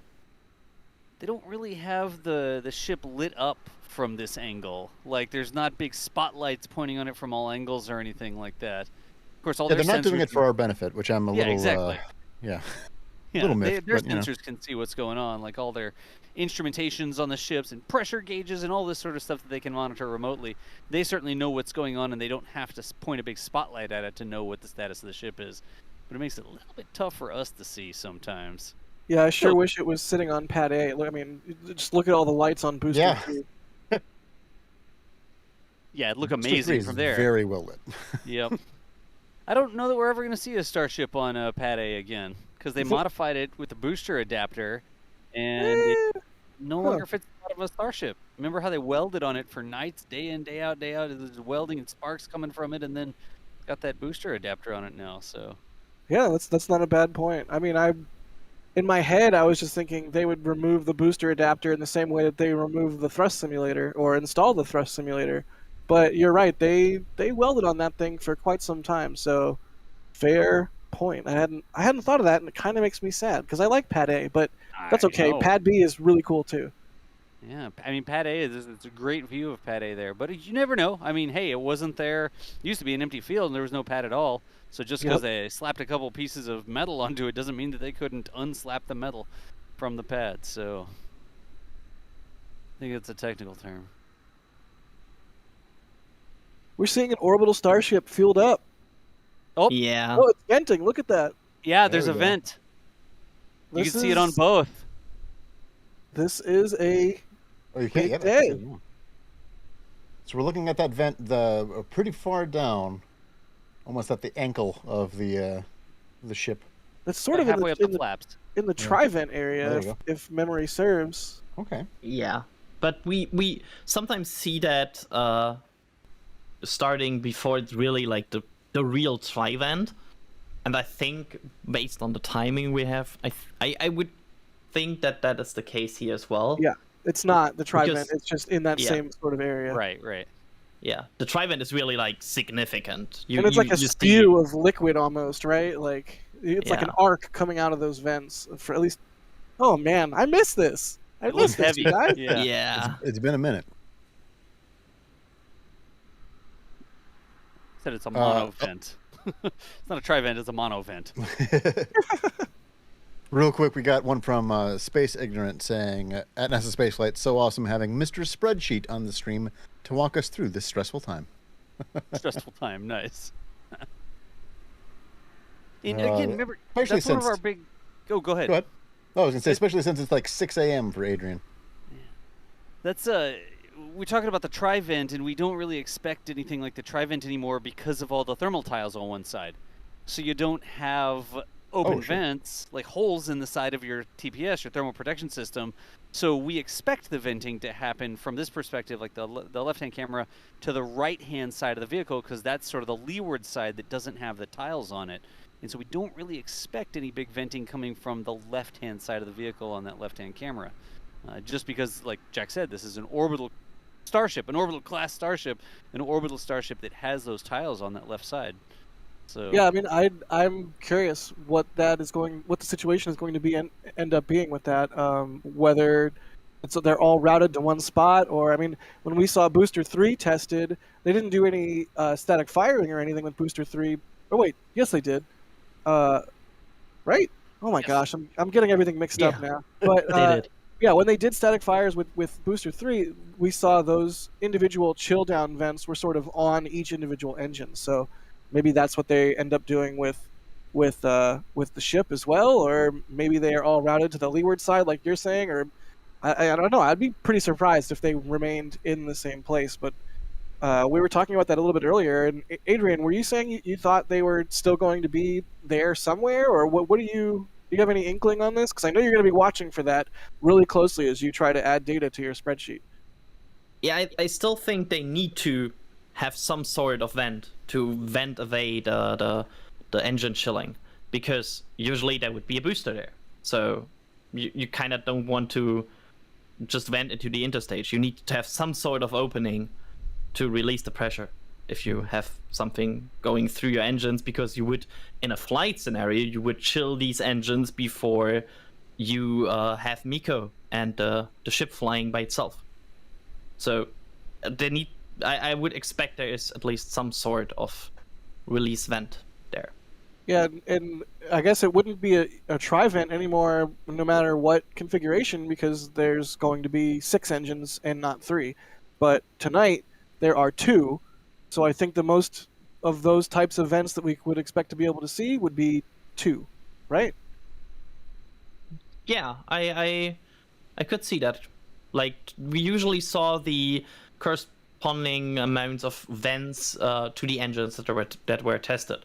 So usually you see, like what we saw with previous vehicles, that you would see all 3 active, like all 3 vents, but only the amount of engines that were tested were really like almost this shot of liquid-ish gas pouring out. Yep. So where are we at in the no earlier than time? I think the recondenser and tank farm got really active sometime around 11. What are you tracking towards right now, Adrian? How do you feel? I'm feeling good. Thanks for asking. No, I'm missing one indicator that I usually watch, which is the methane. Not really methane. It's not methane that's vented, but like the upper tank vent. So what we saw before was a tank vent from the top. That so far has not happened. But again, these milestones might change. And if my usual condenser time is really comparable to what we saw before, we are looking at about 15 minutes. No, sorry, 20 minutes. 20 minutes to a static fire or engine test, whatever. So like about some sort of test. So about 8 minutes if things hold, which they could totally not. To previous times, but about 8 minutes from those sort of events that we're talking about becoming active, because those typically happen about T-12, right? Yes, that is what I would expect. So yeah, about 8 minutes or so until we want to see some sort of activity down there, and then it's kind of it might be one of the indicators we can use to see did they fire 1 engine or 2 is what sort of venting we see in that respect, but. It can get kind of nebulous kind of fast, right? Sure. Nebulous. I think that oh, never mind. I was going to say that I think that I saw that the venting was stopped, but now it's just kind of pulsing. Or at least visibly. There's definitely propellant, there's definitely propellant, at least, liquid oxygen in that tank. Yeah. Who knows if there's methane in there right now, but it's certainly progressing towards what we want to see, which is some engine testing. So on the next item on our checklist here is the methane vent. What did that look like for us? Yeah. That's like we call it the methane vent, right? Mm-hmm. It's a vent from the methane tank. It's not that they're venting methane. It's what Adrian was just talking about. That upper tank, a vent from the vicinity of that upper tank, as they load methane into it. Yes. Right. Yeah. Yeah. We're looking for a vent that's halfway up the vehicle. Let's just put it that way. Yeah, and to be fair, that was already not always the best indicator to watch. Sometimes it was not really visible, and sometimes it was a bit off from the timing. So the big indicator, usually the next one, is the tri-vent. Okay. So real quick, while we have a second here, Kirk Pierce, thank you very much for the new membership. And Kirk also says, new member here, you guys are the go-to source for the latest from Boca Chica. Thanks. Kirk, thank you very much for the added support. I appreciate that a ton. And enjoy all the membership perks that you get, including some new emotes that we have for the first time this evening. We've got the Raptor engine, and then the TPS tile, and then Jeff, what was the favorite? Mars. Oh, then Mars, yes, and then also Mars.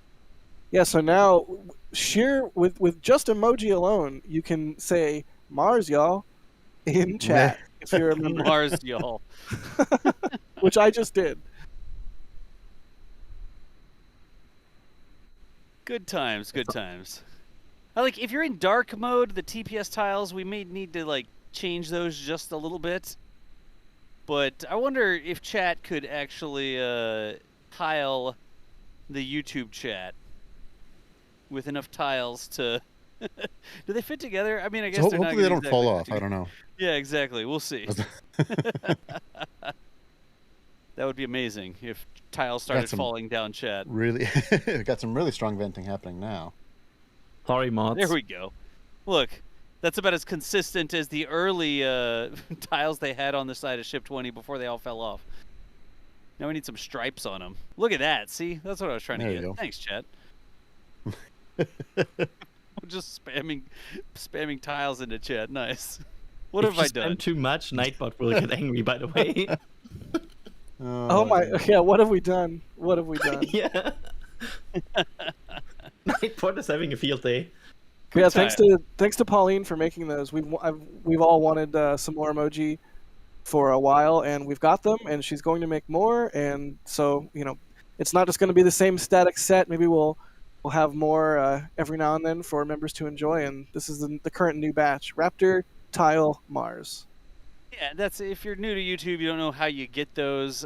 Those are actually one of the things you get for being a member of the channel. So just a way to say thank you. You support us a little bit. You get a little bit of extra pictures to play with in chat. But by being a channel supporter, you get access to use those in the YouTube chat and show how awesome you are, etc., etc.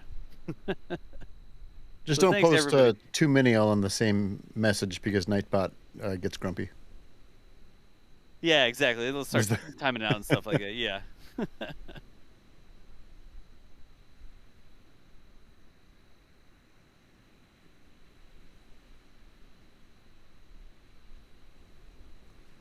Here's a question. I was gonna say we're seeing all sorts of venting at Ship 20 now.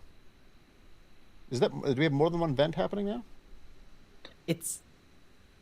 I think this is really not what happened before. Like, this is a bit unusual. At least I have it on my list of things I really need to look at after this countdown, and yeah, I'm not sure. We'll get you all the camera angles, Adrian, so you can stare at the pixels and try to figure out what's what. So thank you. Yeah. I mean, there's still significant activity, and you can see from the bottom of the ship on the sort of zoomed-in camera there, it does look like there's just some gentle vapors sort of wafting down from under the skirt, indicating that there's some colder stuff up under the skirt there, too. So it all looks good. I mean, they're putting cryogenic liquid into the vehicle. That's what you need to do, regardless of whether you're going to do a preburner, you're going to do an actual static fire. We're not exactly sure what they're going to end up with 30 minutes left in the window here. Sirens. Aha! Ooh. Yeah, then this probably was the start of engine chill. If the siren is accurate. Normally engine chill is about 10 to 12 minutes before the static fire, correct? 12, yeah. So far it was consistent 12. Like, it was the best indicator we had. All right. Well, mark the clock. It was 11:30 when we got the reports or some questions if there were sirens at the checkpoint. I don't think we heard them on the ambient microphone, but honestly, I had to be quiet to listen for the siren for a little bit. I actually talked to the sheriff out there, and I let them know that they need to be giving us loud, full-duration sirens so that we can play them on the stream. I literally pulled over and talked to the sheriff, who was sitting at the roadblock position, and said, "You know something? You've been cheating us on our sirens sometimes. Make sure you give us the full siren." But I don't know that anybody listened to me there. Maybe that's not what happened. All right, real quick while we have it, just a second here. Tyler, Header what's tank, Matt. Sorry, header tank. Ooh, Look at that. Ooh. you're good. All right. Also, a really cool firefly. Yeah, Yeah. a bug or a firefly? That made me Everything's fine. look Everything's twice fine. there. It's just a bug. Everything's fine. Just a bug. Yeah, look at that prolonged vent up there at the top of the rocket, y'all. That's the header tank vent. They have that one LOX, the liquid oxygen tank, up at the very tip of the nose cone. And when you see venting from up there, that means that they've got some prop all the way up there, some liquid oxygen all the way up in that header tank.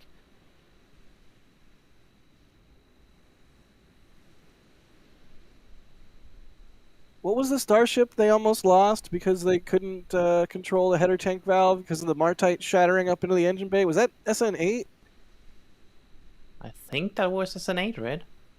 Yeah, I'm getting burst disk memories. Not that that's what's happening right now. I'm just remembering that because that was a thing that happened one time. They lost control of the header tank vent.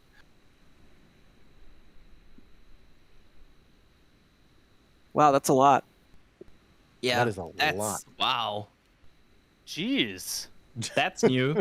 That's not something we've seen before. No, not in that. It just seems intensity. to be getting bigger. Did anybody see a cascade of tiles or anything? No, I I can didn't. check. I did not, though. They'd be on the other side from this camera. Yeah. That's Boy, an is that awful a- lot of venting up there. Yeah, that is significant. And does not seem to be controlled or... I mean, maybe it is controlled. I don't know. It just seems like a billowing cloud, not really like even a vent or anything. I mean, we've always seen controlled vents from up there, but we've never seen... It kind of reminds me of the flap vents that we've seen. Remember? Yeah. Those are very rare. Kind of looks like Yeah. that. That's the closest thing I think we've seen to this behavior previous. But I don't think this is coming from where we've seen those flaps vents come from before. Although, It's coming from everywhere. yeah, Mostly on the left, from this angle, mostly on the left-hand side. So, is it just something that's getting caught in a weird wind eddy and tucking in behind the flapper or something like that? I mean, that. wait, did it just pulse down at the bottom? Is it pulsing right now? Are we seeing an engine chill pulse right before a firing? Hey, I mean, At this point, I lost all confidence in predicting anything. Yeah, Yeah, I don't you- know what's going on with that vent up there. None of our previous data is going to be informative to the new ground that we are currently traveling in, at least very little of it. just remember, if we see the flash, everybody pipe down so we can listen to see if we hear anything, because we got a second or two before the audio get to us. But if you see the flash, let's listen in and see if we hear anything. Is definitely pulsing down at the bottom. Look how we're pulsing that bottom vent, and a lot of times that can be an indication that they're trying to hold a steady pressure as they're sort of modulating, or I don't know if they call it a duty cycle, but it's sort of like, turn it open, turn it closed, turn it open, turn it closed to keep a pressure. It's boiling up in the inside, and then you're releasing a little bit of that pressure, shooting for that sort of middle ground. So maybe that's what's happening down there, but not sure what the heck's happening at the top of that thing.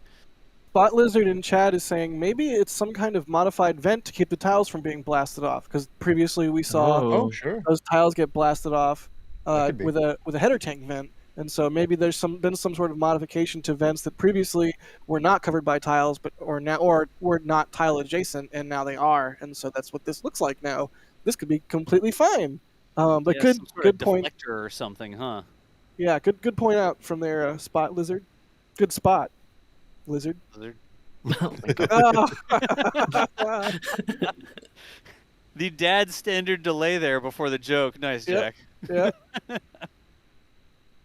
But again, folks, we're hanging out here. That ship 20. There's some engine testing expected here. Less than 30 minutes in the window. Mary did report that there was what seemed to be a very anemic siren. We didn't hear it on the microphones here, which are actually quite close to the checkpoint. You can see the flashing lights at the bottom. But that was approximately 6 minutes ago when we got the reports that a siren was heard.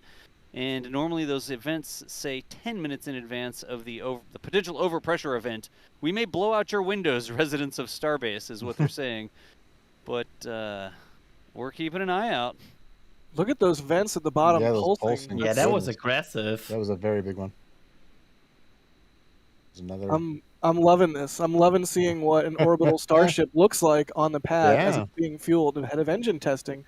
It looks so much cooler than all previous models. Way to go. God, it's completely different. I'm loving this. Yep. I mean, at this point, I think what's happening up at the nose cone is probably fine. It's just normal. What it looks like now? Question mark. Yeah, I'm sure that if it was not nominal or expected, they would certainly shut it down. Be careful. Be careful what you say. Yeah, careful what well, you say, DK. that's right. That's right. I have literally said that's not gonna. That would ignite in the flare stack if it was methane, wouldn't it? And then the thing blew up. So be careful. Be careful what you say. Well, we've goodness. observed a failure state for a vent before to be frozen open, where they actually couldn't close the vent, and so they couldn't build up the pressure they were trying to do. So sort of constant venting in a seemingly uncontrolled manner could be an indication that something was wrong. Again, no, we don't know if there's something wrong or not, but we've seen valves actually freeze open, and they unable to close those valves and unable to proceed with the test. So we'll watch. They're holding pressure at the bottom. I think that's very much in control. Those regularly timed bursts coming out show that they're, I think, show that they're sort of holding pressure down there, and we may be 2 minutes away from something. A flash of some sort, maybe no noise. We'll see. Yeah, potential recooler, potential engine test. Pre-burner. Pre-burn, yeah. Look, What did I say? pre-coolers. Pre-cooler?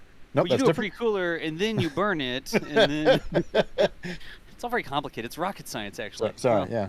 It's not really rocket science. It's rocket engineering, but that's harder, actually. Pre-cooler. Goodness. Around a minute from 10 minutes after the siren. That at the top looked like a cross. Whoa! All right. Who wants to say what that was? We talked about what we would expect. What did we just observe? There was no dust kicked up. There was a large cloud, right? But I mean, that looked like a pre-burner to me. I think. Now I'm second guessing myself. But what does everybody else think? It looks like there's a post-burn going on right Yes. now. Yeah, that doesn't look great. Something set Yeah. on fire. I can tell you it's not a pre-cooler. It for sure didn't look like a lot of thrust to me. Like a big cloud going up or something. Yep. And we did hear just a little bit of noise, but we did not hear the big roar of Raptors.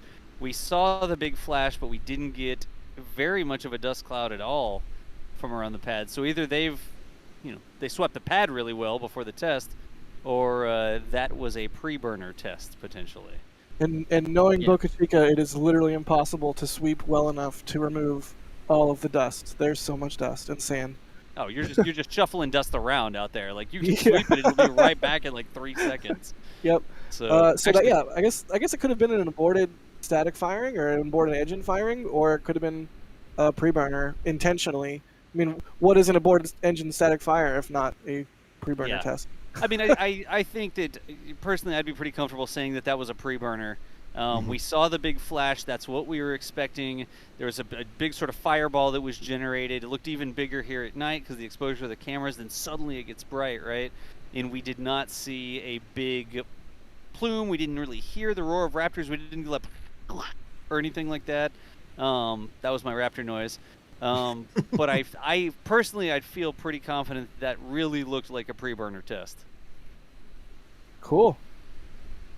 I wonder if we can tell. Probably not from this angle. Maybe from one of the robots. Are we still seeing a little bit of post burn? Looks like it. Post burner. Yeah. Yeah, it's still Yeah, going bits. there. I wonder what that is down there. I mean, you got to have some sort of combustible to continue the flame, like concrete Yeah, what wouldn't would just be- stay on fire. Be on the look for depress vents as well. Yeah, currently nothing. Oh, in yeah. the way of that.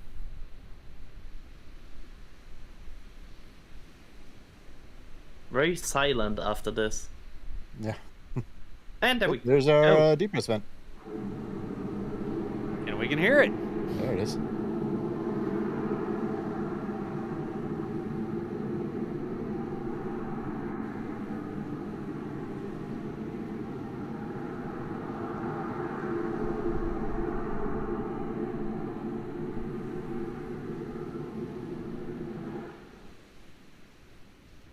Well, we definitely heard that. It's like Starship is just roaring. Right? Goodness. I love that sound.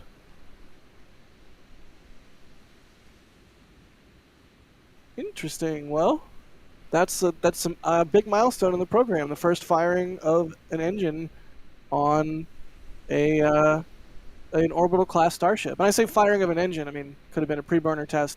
The first engine test of an orbital class Starship. Super exciting. Goodness. So we've got... I mean, at this point... Oh, go ahead. Yeah, DK, let's see. I'm going to see if we can't get a replay going here so we can Yeah. watch that again. Let us see what the deal is. But I think we should be able to get the replay going. Give me just 1 second here. Yeah, there we go. All right, so that's pretty close to what we want, I think. And this should be just a few seconds before it actually occurred. On the right-hand side, that's still the live video. On the left-hand side, that's the replay. But this is what we just saw.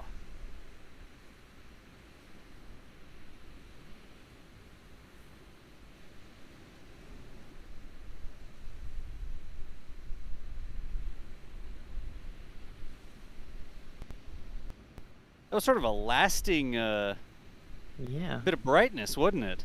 Yeah, I don't know if that's because it's just at night or...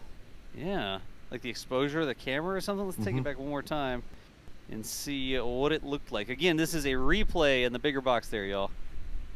Also, we really had no indication that it would happen.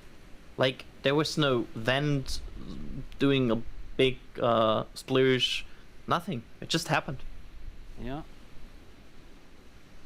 There was actually looks like a little bit of a fire a little bit higher up as well. Maybe some insulation or something. I mean, oh gosh, I'm going to use the mouse to point in it. Let's not do that. But it looks like that did go out up a little bit higher on the stand, but whatever down was at the bottom, rewind it one more time here.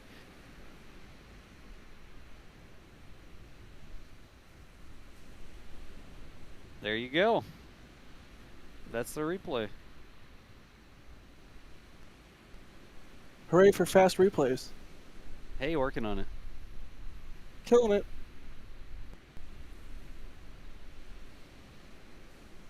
So 15 minutes left in the window.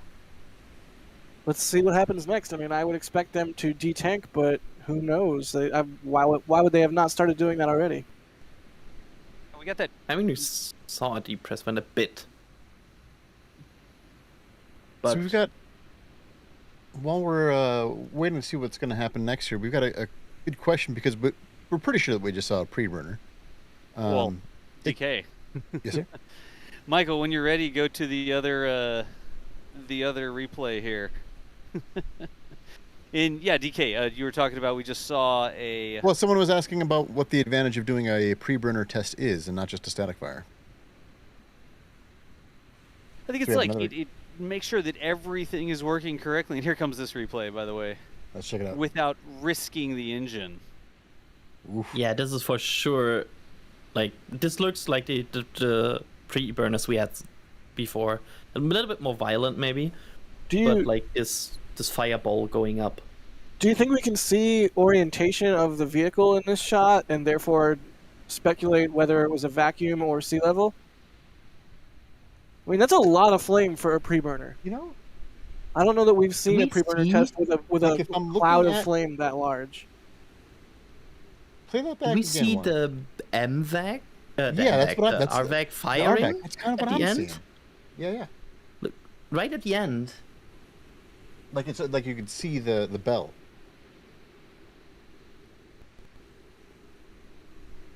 I'm pausing it right at the end. There. Yeah. I mean, it's definitely coming from one location there. That would be closer to the leeward side. Was it all the way up against the edge, like the RVac? Question mark. Remember, Yeah, no that's- engine bells should actually stick out the bottom. Yeah, that's kind of what I'm wondering is, are we able to make a determination if that was the RVac or not based on its location? Do it one more time here.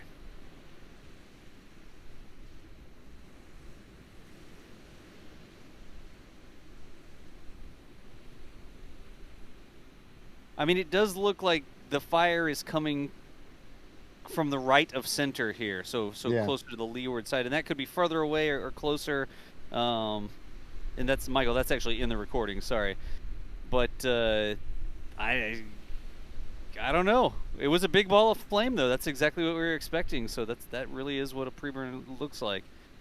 I wanted to clarify what I said earlier. Why would you do a preburner versus the whole static fire? It may be less risky to make sure all your systems are ready to go, you've got fuel flowing, everything's going, and then do the preburner as opposed to going for the full static fire. Maybe it's just a little bit less risk for the engine to do everything up to that point but not actually generate thrust because of the forces and energies that are involved once you actually start to generate thrust. So that may be why you would want to run a preburner test instead of just, I don't know, just light the engines. It's fine. Launch it in 2 weeks, Elon said. So that's probably what you'd get there.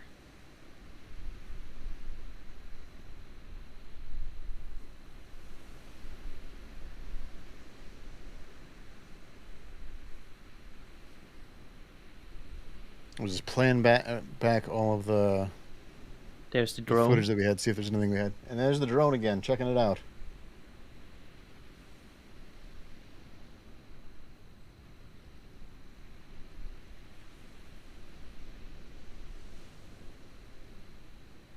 Gotta be so fun to be that drone operator. Yeah, I was just thinking about that. I was just like, man, I wish, what a fun, what a fun gig. What is it going down over there to? Yeah, so it's going over by the See. tank farm. Yeah, that's a great question. It's this side of the tank farm, though. It's like Oh, from that point we saw some green lights before, like earlier in the window before really testing began. Like, I guess there's some sort of landing station or like a small landing pad there for where the drone is standing. Oh, like I can land there and charge or something and not have to be launched. I'm not sure from about the- charging. Huh. Oh, so maybe it just lands and yeah, hangs maybe out. just like so you're not burning battery going all the way to and from the launch site. You're just going up right there and then landing right there. Yeah. Like that's the flash we saw before. Oh Yep, yeah. there it is. And there it goes. That was like the boot up sequence on the drone. Yeah. It flashes all the lights to let you know it's turning on or off. Like Yeah.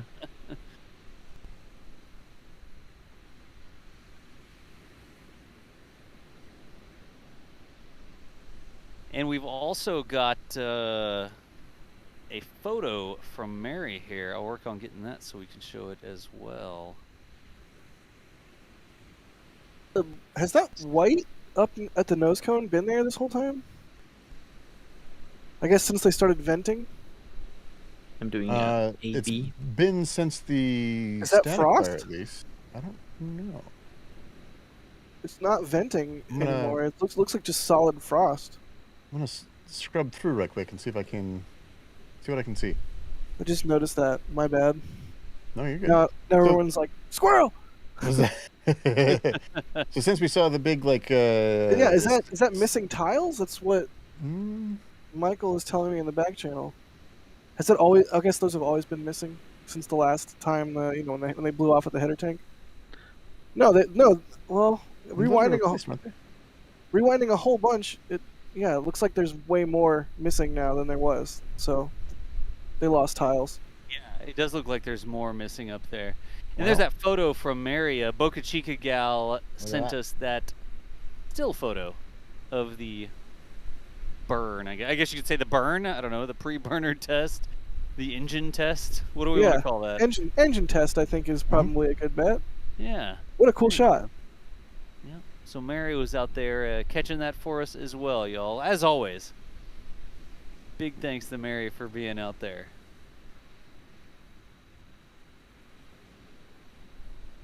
Well, it's 11:52 Central Time. We didn't see a huge depress, but maybe they didn't need a huge depress. And there, hey, real quick, there's Mary's information up there on the right-hand side. If you want to keep abreast of what's happening out at Boca Chica, at Boca Chica Gal is a Twitter follow that you don't want to miss. Absolutely. But what are we thinking we're going to have going on here? We're gonna wait till the road opens all the way. That's usually what we do, right? There might be more tests. We wait till at least cars head back to the pad or road open. I think it would probably be prudent, given that we haven't seen a vehicle. I mean, we at least got to see it depress some, right? We saw, like, for example, with the cryo test, I think, if I remember correctly, that they hold it a long time after the initial depress vent, and then basically it just faded away, if I remember correctly. So yeah, sometimes it's weird. That also can be a shirt about Boca Chica. One says sometimes it might be soon, and one says sometimes it's weird. Or maybe it says one on the front, one on the back. People might look at you funny if they see you wearing that shirt. Look, and you don't have the context. We got the vent stack over there. It looks like going off. Oh, look at that! The flare stack is venting, which Still is super cool. I wonder if that. I mean, the fact that we didn't see this before T0 might indicate this is really like an depress, some sort of vent involved in that. Yeah, we've seen the flare stack do this before. It's just it's always good to see it active, since we don't get to see it flaring these days. So y'all, as we sort of do here, we're going to continue watching. The window is 6 minutes away from closing. It is possible that they could extend windows. We've seen that happen, especially at night.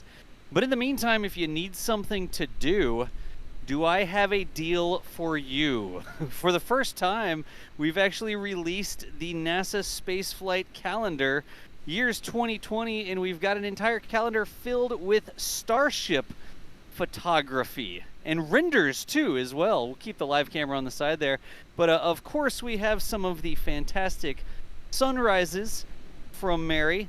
Could not get away with a calendar without that as the right way to start off.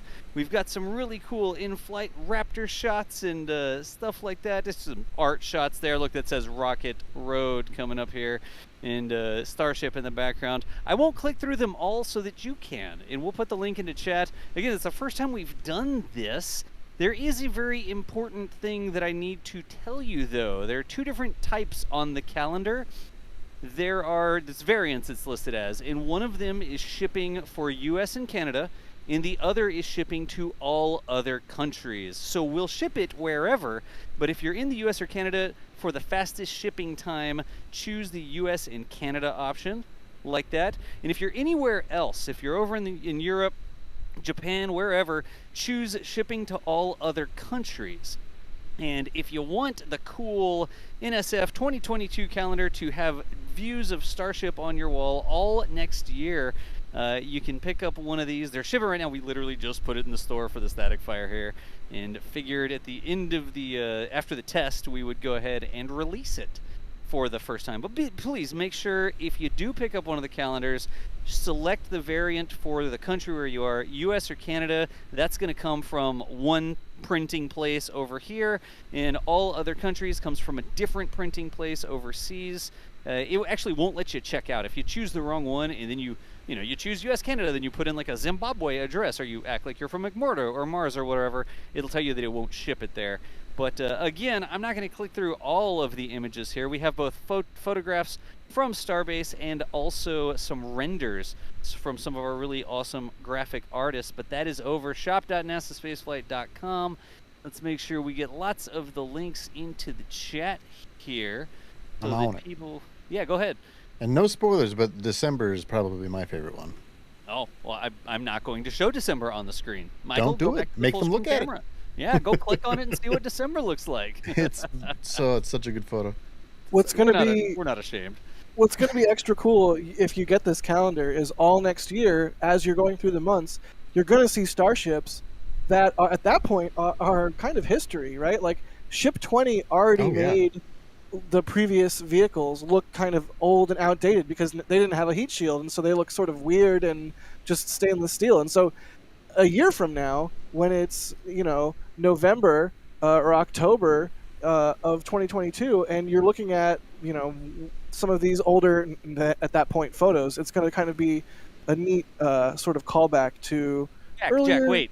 I'm going to jump in real quick. Callback, yes, very cool. If you're checking out right now, I wanted to make sure for a limited time we're going to do free shipping on the calendars. Ooh. So I didn't want somebody to hop in and then accidentally mess it up and, I didn't know. If you order the calendar, the shipping on the calendar will be free if you order. We're just going to do that for a day or two here at the beginning of the calendar. Sorry, Jack, I know I just totally interrupted, but I didn't want people to check out and then accidentally, oh my gosh, I have to undo my order. I guess they wouldn't have to undo their order. It shouldn't be charging you for shipping. Not a code or anything like that that you have to put in, just that product, the NSF Calendar 2022. Free shipping for next year. Sorry, I broke in there. I just didn't want to cause a ruckus because I didn't say that in the first spiel. No, I'm glad you said it so that people know that they can get free shipping. And it's a cool calendar. It's got some great shots from Mary. It's got, I think, some shots from Nick and some shots from myself and some cool renders, like you said. And yeah, it's going to be awesome. I'm glad we finally got to put this together. And thanks to Pauline for getting that done. The render is really exciting too. I wonder if we'll see what the renders rendering, what it's displaying. In real life. There's fire below still? There's an orange not no. light. Yeah, not no. He says not no. Thanks. I mean, does that look like a little candle or something down there? It does look like there may be... It does. Something. Something is burning or smoldering. That Having actually a looks nice like an dinner active below a flame. starship. Yeah. Interesting. Looks like somebody has a campfire down there. But that's why Not we the best place. Yeah, that's good. That's why we continue to watch. Sorry, Adrian, I talked over you twice. Go ahead. No, all good. I was just look. It's like moving. A bit weird. Yeah. Could that be Spot? Or Is that a like robot dog that's set on fire? Yeah. Could that be a Not light actually on? fire. Yeah. Could it be a light on one of the robot dog or something? Maybe it was a spotlight on the inspection robot, and it was pointing up, sort of illuminating something above it. Could have been. I certainly hope that it's not a moving fire. Yeah, that would be scary. In the industry, we use the term off nominal to describe a flame that is walking away from the launch pad. Yeah, I think that I honestly we've seen Spot roving around before after tests. I wouldn't be surprised if that's what we were seeing. I don't think we've seen I don't think Flame would behave that way. Huh. Ball lightning. Oh man, don't get me started. on the list of things I wish I could snap my fingers and see and experience. Ball lightning. Right. I bet you dollars to donuts. It's one of those. It's one of the robot inspections, and it was just shining the light up above it, and then Yeah, we I- get a little bit of atmosphere in there, and it gives you that shimmer that makes it look like flames. Yeah, I bet you're right.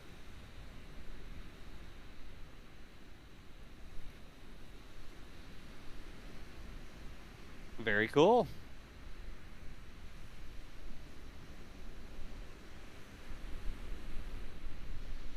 Still seeing a fair amount of venting over from the tank farm on the left side there.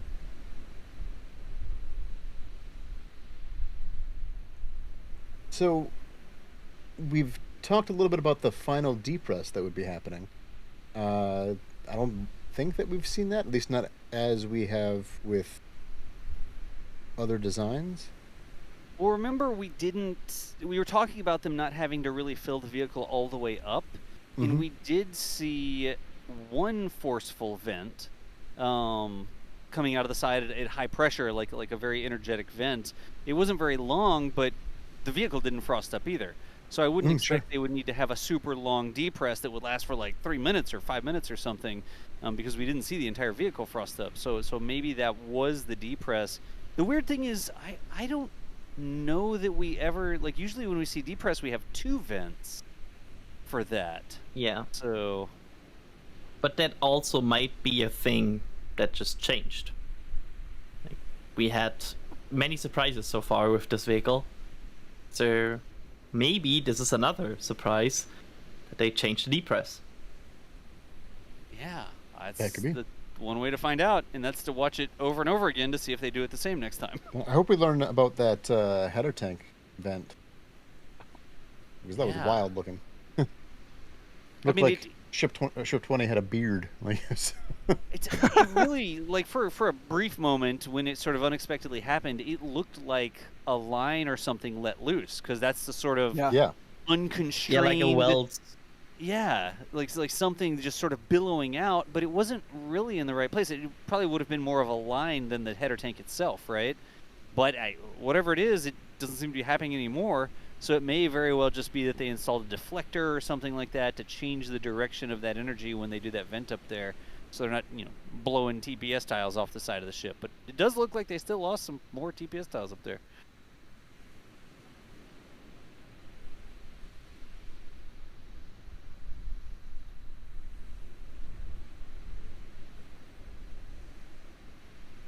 All right. So while we're looking to see what else is going on, I was just about to thank some new members, and then we ended up having our Oh yeah.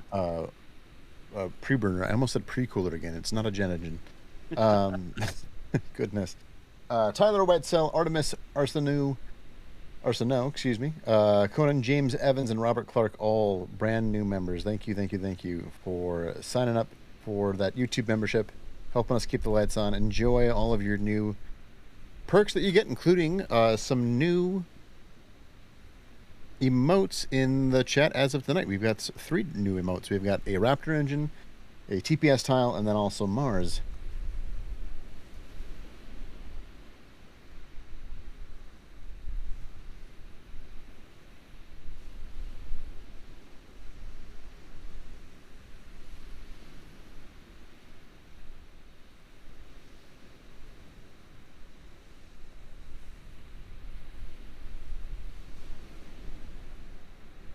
Let's see. What do you say we maybe take some questions?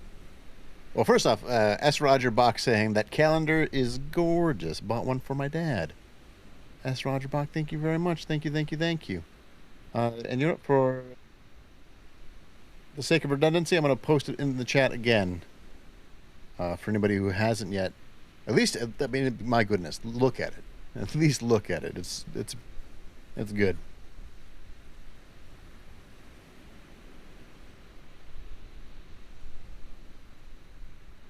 And I'm sitting here working on another replay. I'm seeing if we can pipe the audio back through to y'all as well. So we may have an experimental replay let's here, do it. y'all.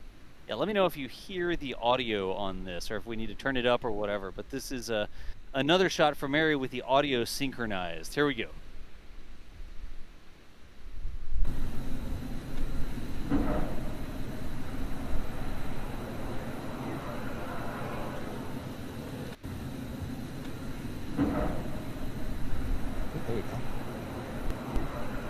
Did we get that audio there? I heard it that second time. Ah, so chat should have heard it, but we might not have heard it. Chat, did y'all hear that twice? You should have heard that twice with a little bit of the... Sound like a goose in there somewhere. Chat saying 5x5, but I want to hear it. Yeah, fine, I'll do it again. Hang on. Jeez, it's late, Jack. Come on. Here you go. One more time. I'm petulant. Obey me. Thank you. Shh. You can't hear it if you're talking. Sounded like a burp. It sounds like a... I don't know if we're getting an echo there, maybe like just a little scroop, and it's like scroop. Is that echoing off a building behind or something, or is that? And also, y'all, that was timed with the visuals, so that audio was actually brought forward a little bit so that it matched with the actual visuals that we saw. That wasn't the delay, because normally Mary, being about a mile something away, would have had a little bit of a delay before the audio got to her, but that was synchronized with what we actually saw on the screen. So. Cool. Well, that worked as well. Good to know. Sorry, I keep interrupting, DK. Every time I get like another thing ready, I'm like, no, you're good. You read two things, but I have something to do. Sorry. All good, brother. Someone asked if we ship to Israel, and I imagine yes, but can someone verify that for me? I will certainly ask. I'm almost positive we do, but yeah, I'm almost positive is also where I'm at. I just wouldn't want to just be wrong. Yes, we do ship to Israel. All right, great. It's on the list. Oh, wait, there's a list? I'm going to ask. There's a list because we could link up the list of places we ship to. It may just be like when you go to check out, the list of places we ship to is in the drop-down. Like, if you can't put in your address, we don't ship there, but that's what... Only some remote islands are excluded. Okay. Apparently... If you're on like Easter Island, we might not be able to get you a calendar, but ship it to a friend and then have them ship it onwards to Easter Island or whatever. Antarctica also probably excluded, I would believe. I mean, yeah, I don't know. Infrastructure is pretty impressive these days. That seems reasonable. Like not shipping to Antarctica seems like a reasonable limitation for calendar fulfillment, honestly. Again, we're talking there. Yep. You'd probably not get next day shipping in the Arctic at least. Until Starship is flying to the Arctic. Oh my god. All right, flipping through chat here. I have to. Magnetar Senti says DK is the man. Hey, thanks. Sorry, go ahead, Jack. I'm down. I was muted when Das made the Antarctica comment, or whoever did. I'm just like, oh man. I was like talking about expanding the envelope of weather they can operate in. Yeah, but that joke is stale. Sorry, I failed. Wait. All right, somebody validate this for me. Does Arctic mean bears, and yes. Antarctic means no bears? Yes. Yes. Is that like a legitimate thing? Really? Yeah. Yeah, because there's no large animals that. Wait, there's no polar. Is there polar bears in Antarctica? I don't think so. It's the. There's not in the northern region. The Arctic is where there are bears. That's why it's the Arctic. Well, wait, but is it the actual polar bears that live there, or is it seeing the Ursus North Star constellation that has bears if you're in the north, but you can't see that constellation if you're in the south? Or is it the existence of polar bears? Anyways, we don't probably ship to Antarctica. Sorry about that. It's after midnight Central Daylight Time. We ship via polar bear. No. Yeah. But not to Antarctica. And we can't get it in Antarctica. There. Exactly. Or we don't have the stars to navigate by. I'm sure chat will correct us on that, I guess. Anyways, good times.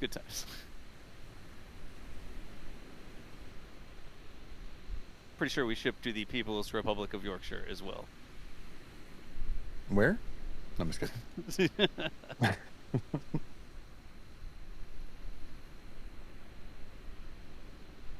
Yeah, it's really spooling down. You can see on the left the flare stack. It was really active a few minutes ago, but at this point, it's fading out slowly. Do we just call it the vent stack now? Yeah, the vent stack. I like that. It's always been. I thought we changed it to the vent stack after they reclaimed the pipe and moved it over there. Yeah, Maybe I like. missed the memo. Did you do your TPS reports? Oh no. You did it on the wrong Yeah. menu. They fell off. That's the TPS report. TPS report, less TPS now.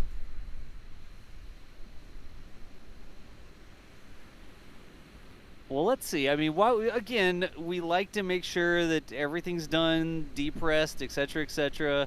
Waiting for the road closure. Should we keep running through some of those super chats and stuff, DK? Yeah, I can flip through them, and we've got a lot that are coming in. We just now we had Enika 56 coming in with a new membership. Thank you very much. I'm just gonna thank some people. Some of these are questions that we just weren't able to get to, and I apologize for that. Thank you very much for the added support. Just there's only so many that we can get to.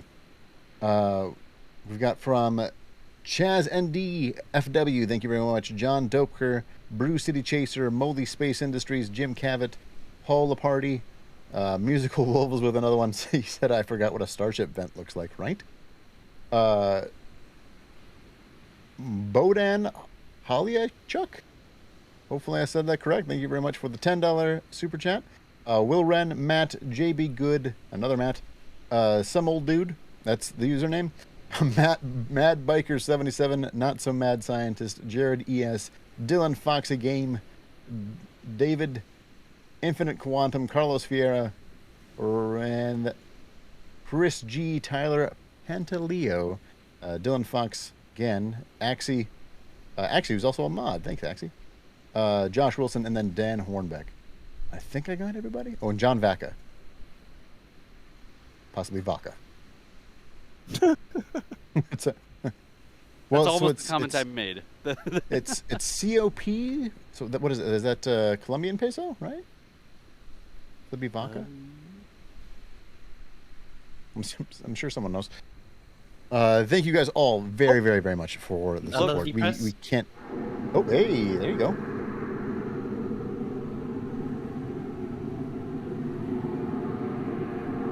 We can't thank you enough over the sound of this depress.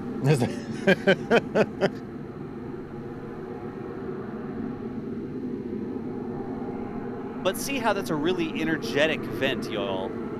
Yeah. It's high pressure coming out at high speed. It's not vapors just sort of cascading off the side or anything. That's a very high pressure vent. And Adrian, you want to call that a depress vent?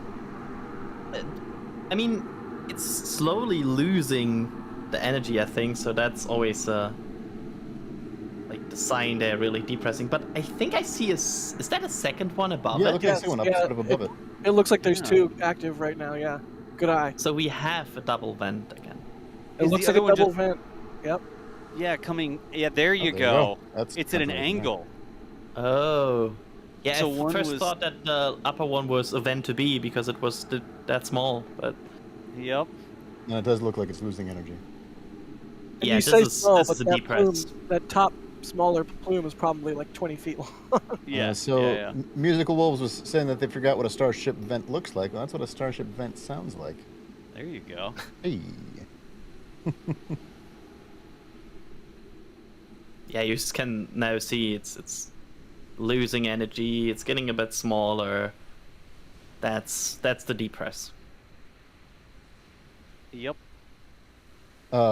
With some super chats coming in since we got Grant Huckstadt with 10 Australian dollar dues saying hi. Hi, Grant. And then Hi. LB said no polar bears in Antarctica, only emperor penguins. There you go. I mean, not only emperor penguin, but like. So what you're saying is to save the polar bears, we move them there, and they have all the penguin snacks they want.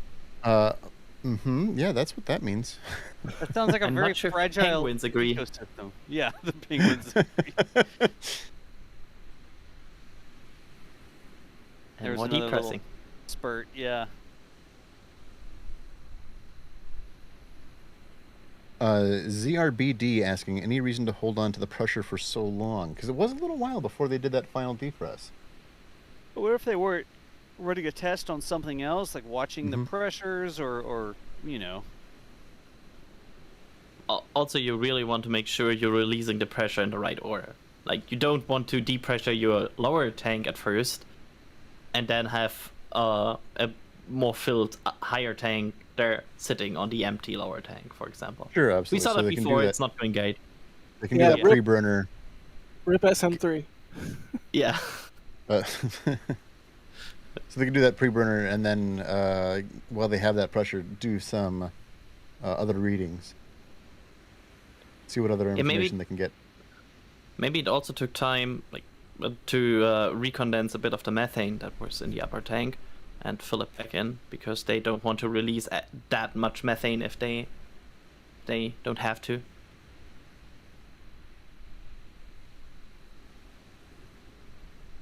So again, y'all, we don't know exactly what SpaceX plan is. We do know that it's 12:16 local time for a window that went to midnight.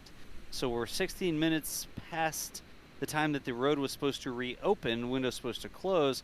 Again, in the middle of the night, there's not a lot of people trying to get out there to the beach, so it's not really denying access to the beach to the public to have the beach closed here. We have seen them sort of stretch the windows a little bit at night like this, so not the end of the world. Look, you don't have to show up and complain at the public hearing or anything just because they went 16 minutes over.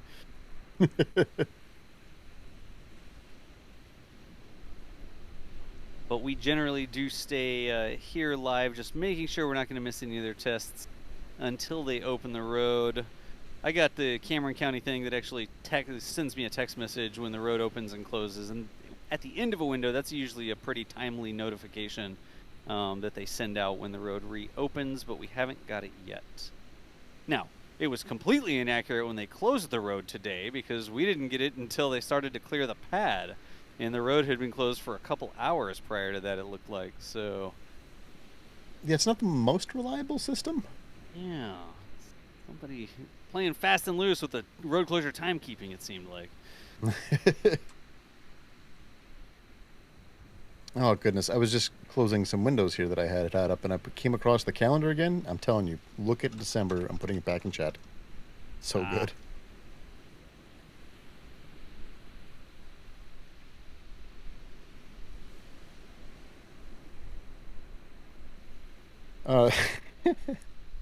Matt saying there's a whole new meaning to the March of Penguins. No. Oh, good grief. I still say Starship itself looks like a penguin with the TPS system. It's like a weird chrome robot penguin, but still a penguin. Yeah, thanks. I can't unsee Penguin that now. imposter.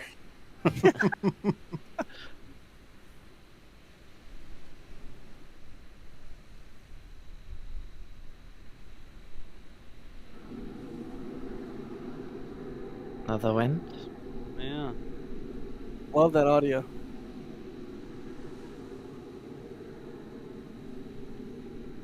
It sounds quieter now, like it's almost like it's tired.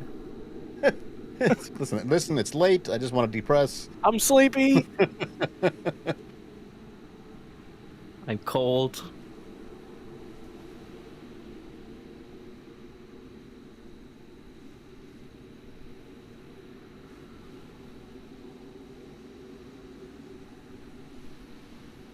Just giving a watch to those final depression vents. Depressurization vents, not depression vents. For a second there, I thought you said the Once I said it, I was like, "That's." depression vents. I was like, what is this? Grunge in the 90s? Oh goodness.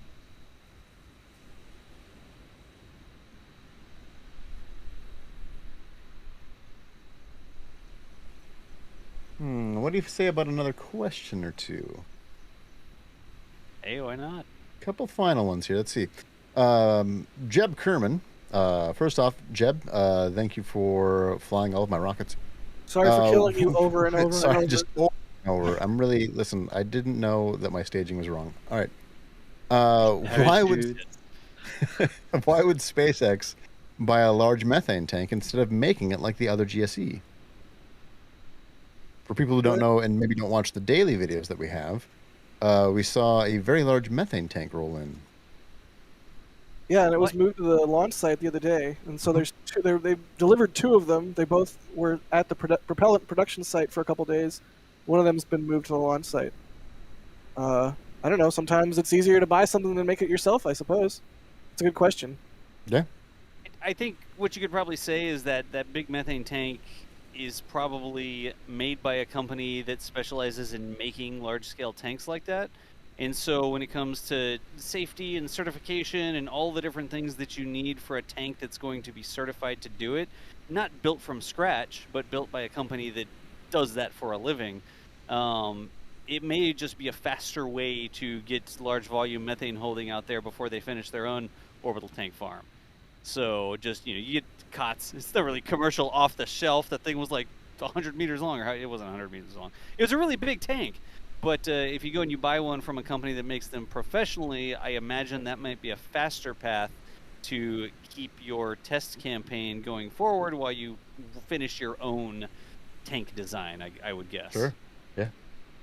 But in terms of buying it, that's the only thing that I could come up with. If it was something about them just tank.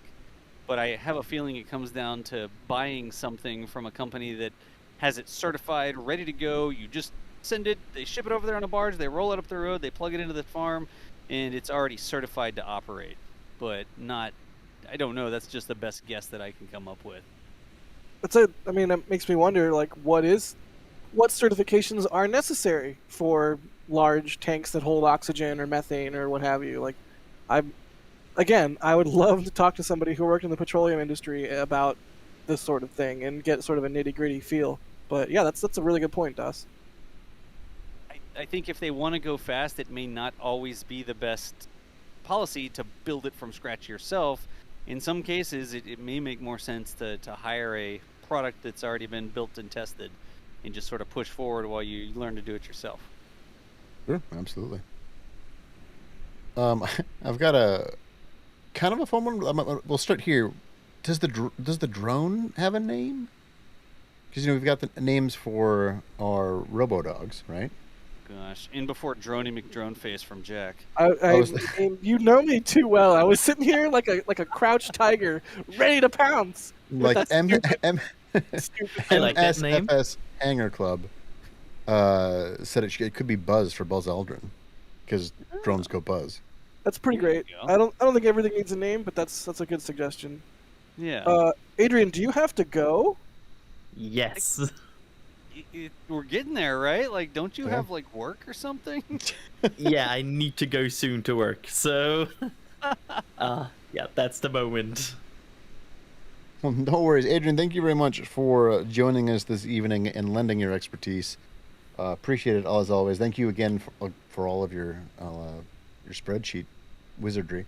There's Adrian's information on the screen right in the upper right there at BC Car Counters. Is that right? Yeah, that's correct. Yep. Adrian, thank you again. Thank you. And we'll see you next time, buddy. I hope you get some sleep eventually. I don't know what your life is like. Yeah, in 12-ish hours. Okay, sure, yeah. Thank you a lot for having me. Goodness. And it was great fun. I hope you get some good data for your spreadsheets. Yeah. Yeah, I hope. We'll look at it. Bye-bye. Bye, have a good day at work. Take it easy. Have a Thanks. good day.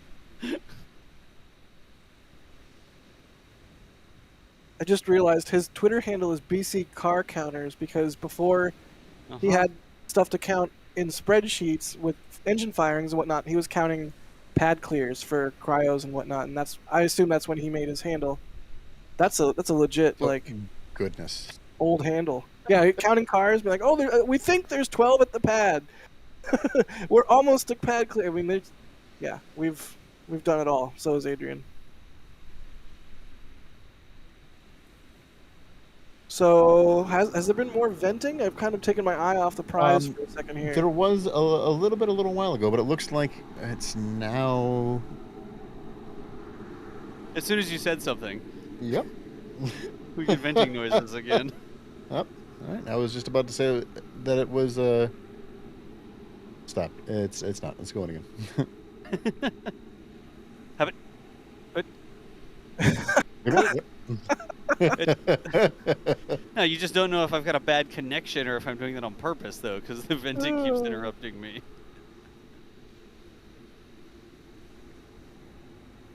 That sounds like a prolonged but not as energetic pressure release, doesn't it? That's what I'm hearing. Yeah. Again, folks, 26 minutes past the end of the window. We don't have any indication that there will or will not be more testing. We have a feeling they may be hanging out here until we get the road open notification. It may very well be the end of the engine testing for Ship 20 this evening. Now, we didn't see a static fire, and we know that they want to do static fires. So assuming that all this went correctly, I believe they have a road closure for tomorrow too, don't they? Yeah, I think so. Let's see, what is tomorrow? I'd like to or note quick that you're just today? talking about static fires, plural, because I think that they might be doing, well, I think that they might be doing one for the sea level Raptor engine and then one for the vacuum Raptor engine. Yeah, they do have multiple engines on there. Yeah, they still have a closure scheduled from 5 p.m. until midnight Central Time tomorrow, or today, I guess, depending on where you are. But an intermittent closure in the morning from 9:30 to 11:30, so maybe moving something else out, and then an actual full-on closure from 5 till midnight. So we knew they had multiple dates there. They always have those secondary dates that are sort of in the schedule. And it may very well be that we're right back here tomorrow watching cars leave the pad, watch the pad get cleared out, and stand by for a static fire. And there you go. Goodness, as soon as you switched to that, my head snapped so quick.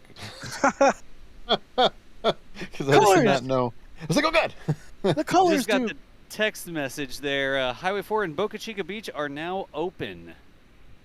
So official notice from Cameron County at 12:27 that they have reopened the road, and SpaceX has concluded testing, or at least testing that requires the road to be closed for the evening.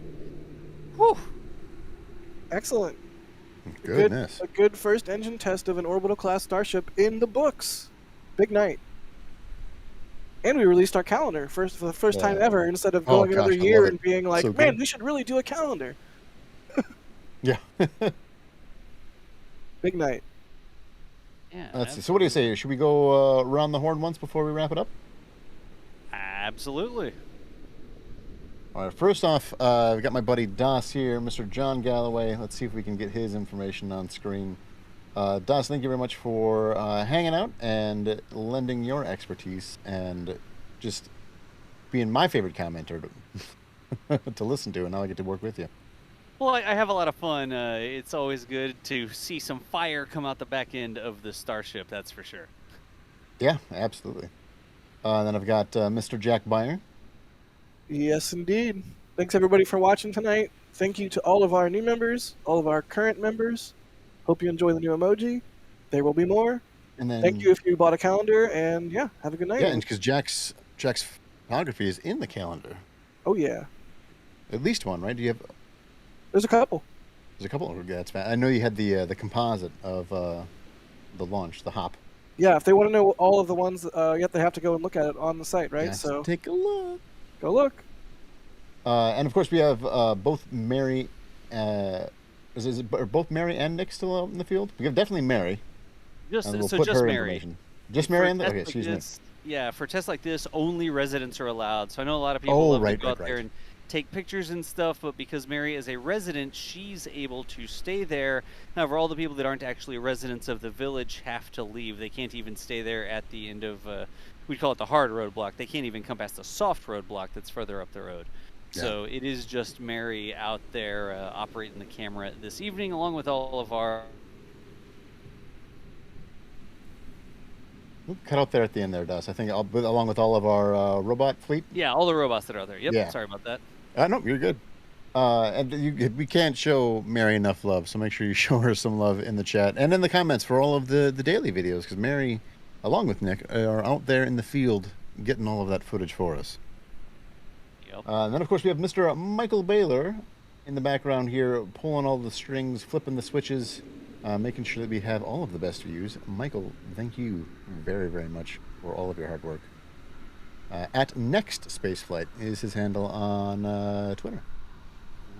And Don't forget, y'all. Oh, go ahead. Yeah, you do it. I was going to say, don't forget, y'all, if you have that calendar in your cart, you're going to pick up one of the NSF 2022 calendars.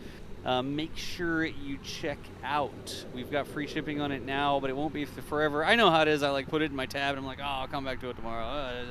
And then a week later, you go and you refresh the page, and you don't get your free shipping anymore or whatever. That is just for a limited time because we just released it on the stream here today. But again, there's a link in chat over there for the calendar. DK, I jumped in just as you were going to say, and I'm DK. Hi, sorry Derek. about No, you're good. Derek Knabenbauer, just DK very frequently on the internet. Content manager over here at NASA Spaceflight. At Declarations on Twitter, and then also my Twitch is also Declarations, and you can just reach that at declarations.tv. Something right some there. gameplay streams over on Twitch, right? Yeah. Did you get your Kerbal itch scratched? I get all kinds of. Actually, recently, I don't know if you've played it at DOS. Outer Wilds.